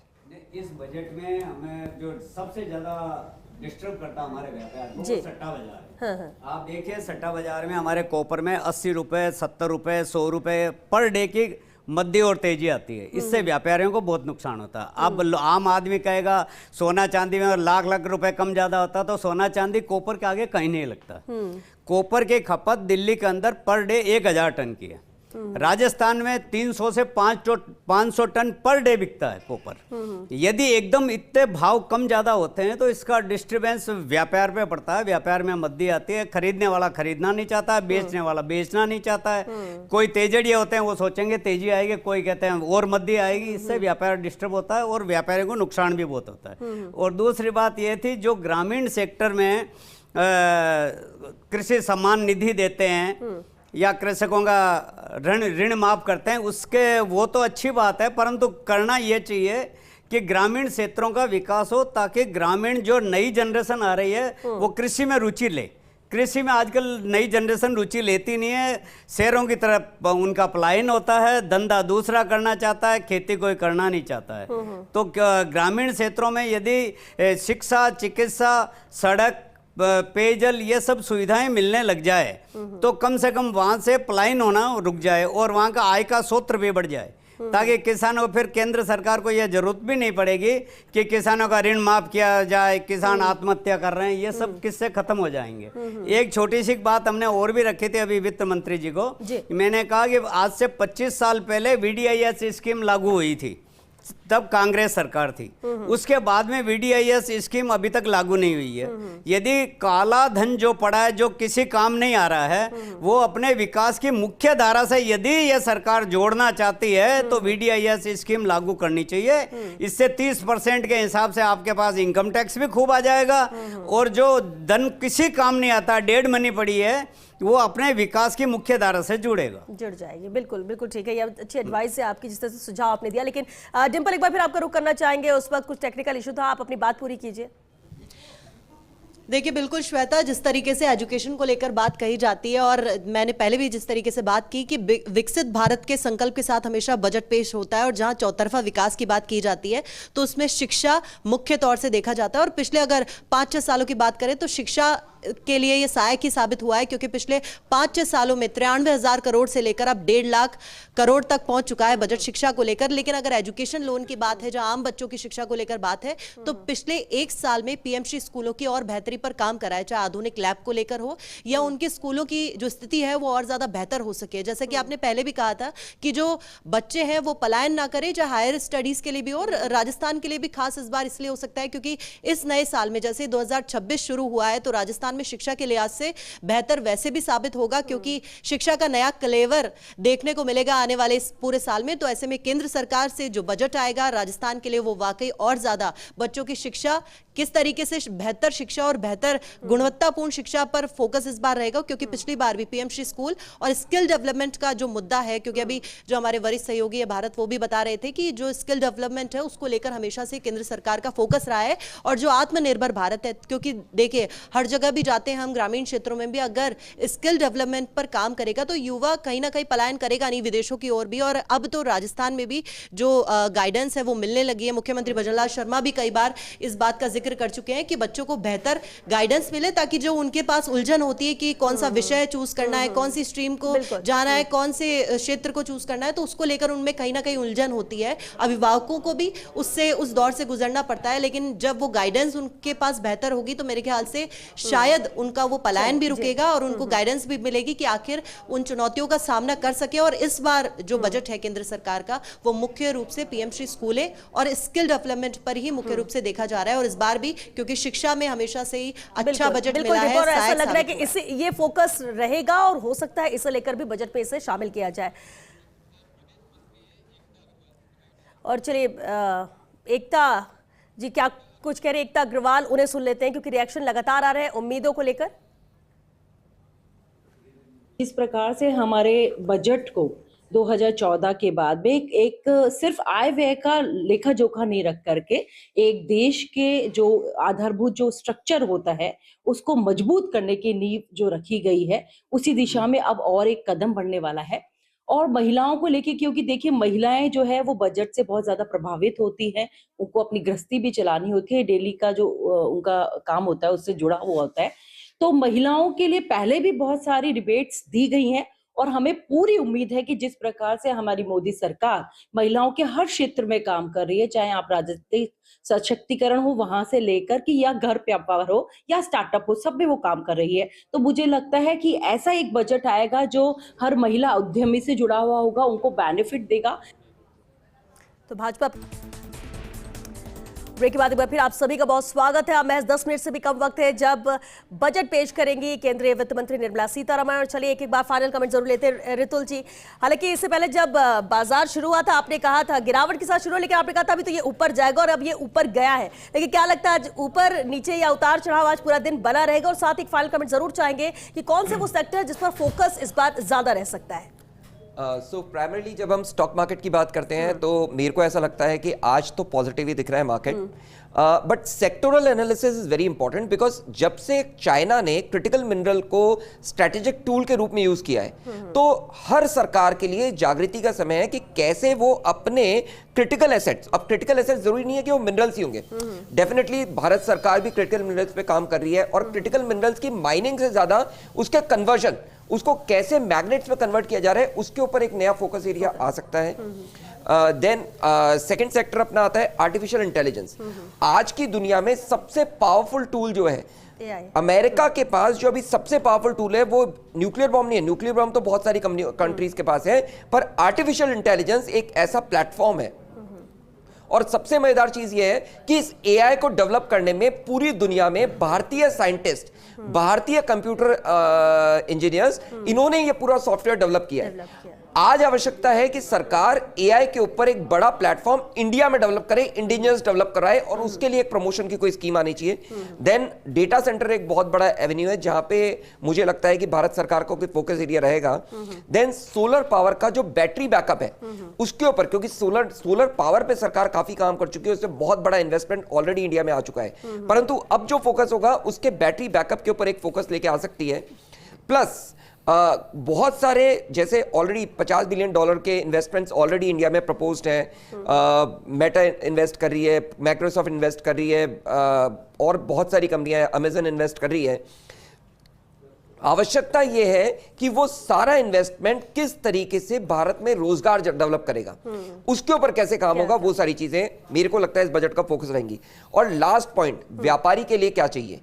व्यापारी के लिए आज सबसे इंपॉर्टेंट चीज है कि जो पुराने टैक्स के कर के जितने भी प्रॉब्लम्स हैं, जितने भी केसेस चल रहे हैं, उसके लिए एक एमनेस्टी स्कीम इनकम टैक्स में और जीएसटी में, ऐसी एक एमनेस्टी स्कीम अगर दोनों में आ जाती है तो मुझे ऐसा लगता है कि आज की डेट में सबसे ज्यादा बेनिफिट जो लोकल व्यापारी है, जो एमएसएमई है, उसको इस चीज से लाभ मिल सकता है। और टैक्सेशन में बहुत ज्यादा कोई परिवर्तन देख नहीं रहा हूं, नहीं मिलेगा। ठीक है नरेंद्र जी, फाइनल कमेंट। मैं बिल्कुल इनकी बात में जोड़ना चाहूंगा कि बाकी भी सेक्टर वाइज ये बजट आएगा। आप देखेंगे कि प्रधानमंत्री ने लगातार मैन्युफैक्चरिंग सेक्टर पर ध्यान दिया है, एग्रीकल्चर में कुछ आएगा, बिल्कुल सारे चीजों में मोदी जी जैसे कि अपने वंदे भारत चलाई है, ऐसे ही एयरपोर्टों को लेकर लगातार काम कर रहा है। बात की एआई की, तो हम 10,000 युवाओं को एआई की स्पेशल ट्रेनिंग मोदी जी इस क्षेत्र में देने वाले हैं। इसके साथ ही देखेंगे आप मोबाइल मैन्युफैक्चरिंग में हम लोग 1 लाख करोड़ का निर्यात कर चुके हैं। इसके साथ ही आप देखेंगे कि रक्षा उपकरणों में 23,000 करोड़ का निर्यात हमने किया है, और 10 लाख युवाओं को अपन प्रशिक्षण के साथ में एग्रीकल्चर में युवाओं के लिए विशेष स्कीम आई हुई है कि वो वहीं पर पैकेजिंग करें, वहीं पर निर्माण करें, वहीं पर उद्योग लगाएं। जैसा कि भाई साहब ने कहा, तो एग्रीकल्चर सेक्टर पर विशेष फोकस होगा, और यही फोकस होगा कि युवा एग्रीकल्चर में आगे बढ़े। ये आने वाला बजट युवाओं के लिए होगा, रोजगारमुखी होगा, और रोजगार देने वाला बजट होगा। आने वाले समय में विकसित भारत का मार्ग प्रशस्त करेगा। इंतजार रहेगा ये सब चीजें शामिल। Rajkumar ji, final comment sir. Shweta जी, हिंदुस्तान का नागरिक चाहता है उसका घर मजबूत हो, व्यापारी चाहता है उसकी दुकान मजबूत हो, उसकी फैक्ट्री मजबूत हो, उसका कारखाना मजबूत हो, झोपड़ी वाला चाहता है उसकी झोपड़ी मजबूत हो, महिला चाहती है मेरी रसोई मजबूत हो, छात्र छात्राएं चाहते हैं हमारा स्कूल का बैग, हमारा कंप्यूटर मजबूत हो, और हर व्यक्ति चाहता है कि मैं मजबूत हूं। भारतीय जनता पार्टी से निवेदन है, वित्त मंत्री से निवेदन है कि ऐसा बजट पेश करें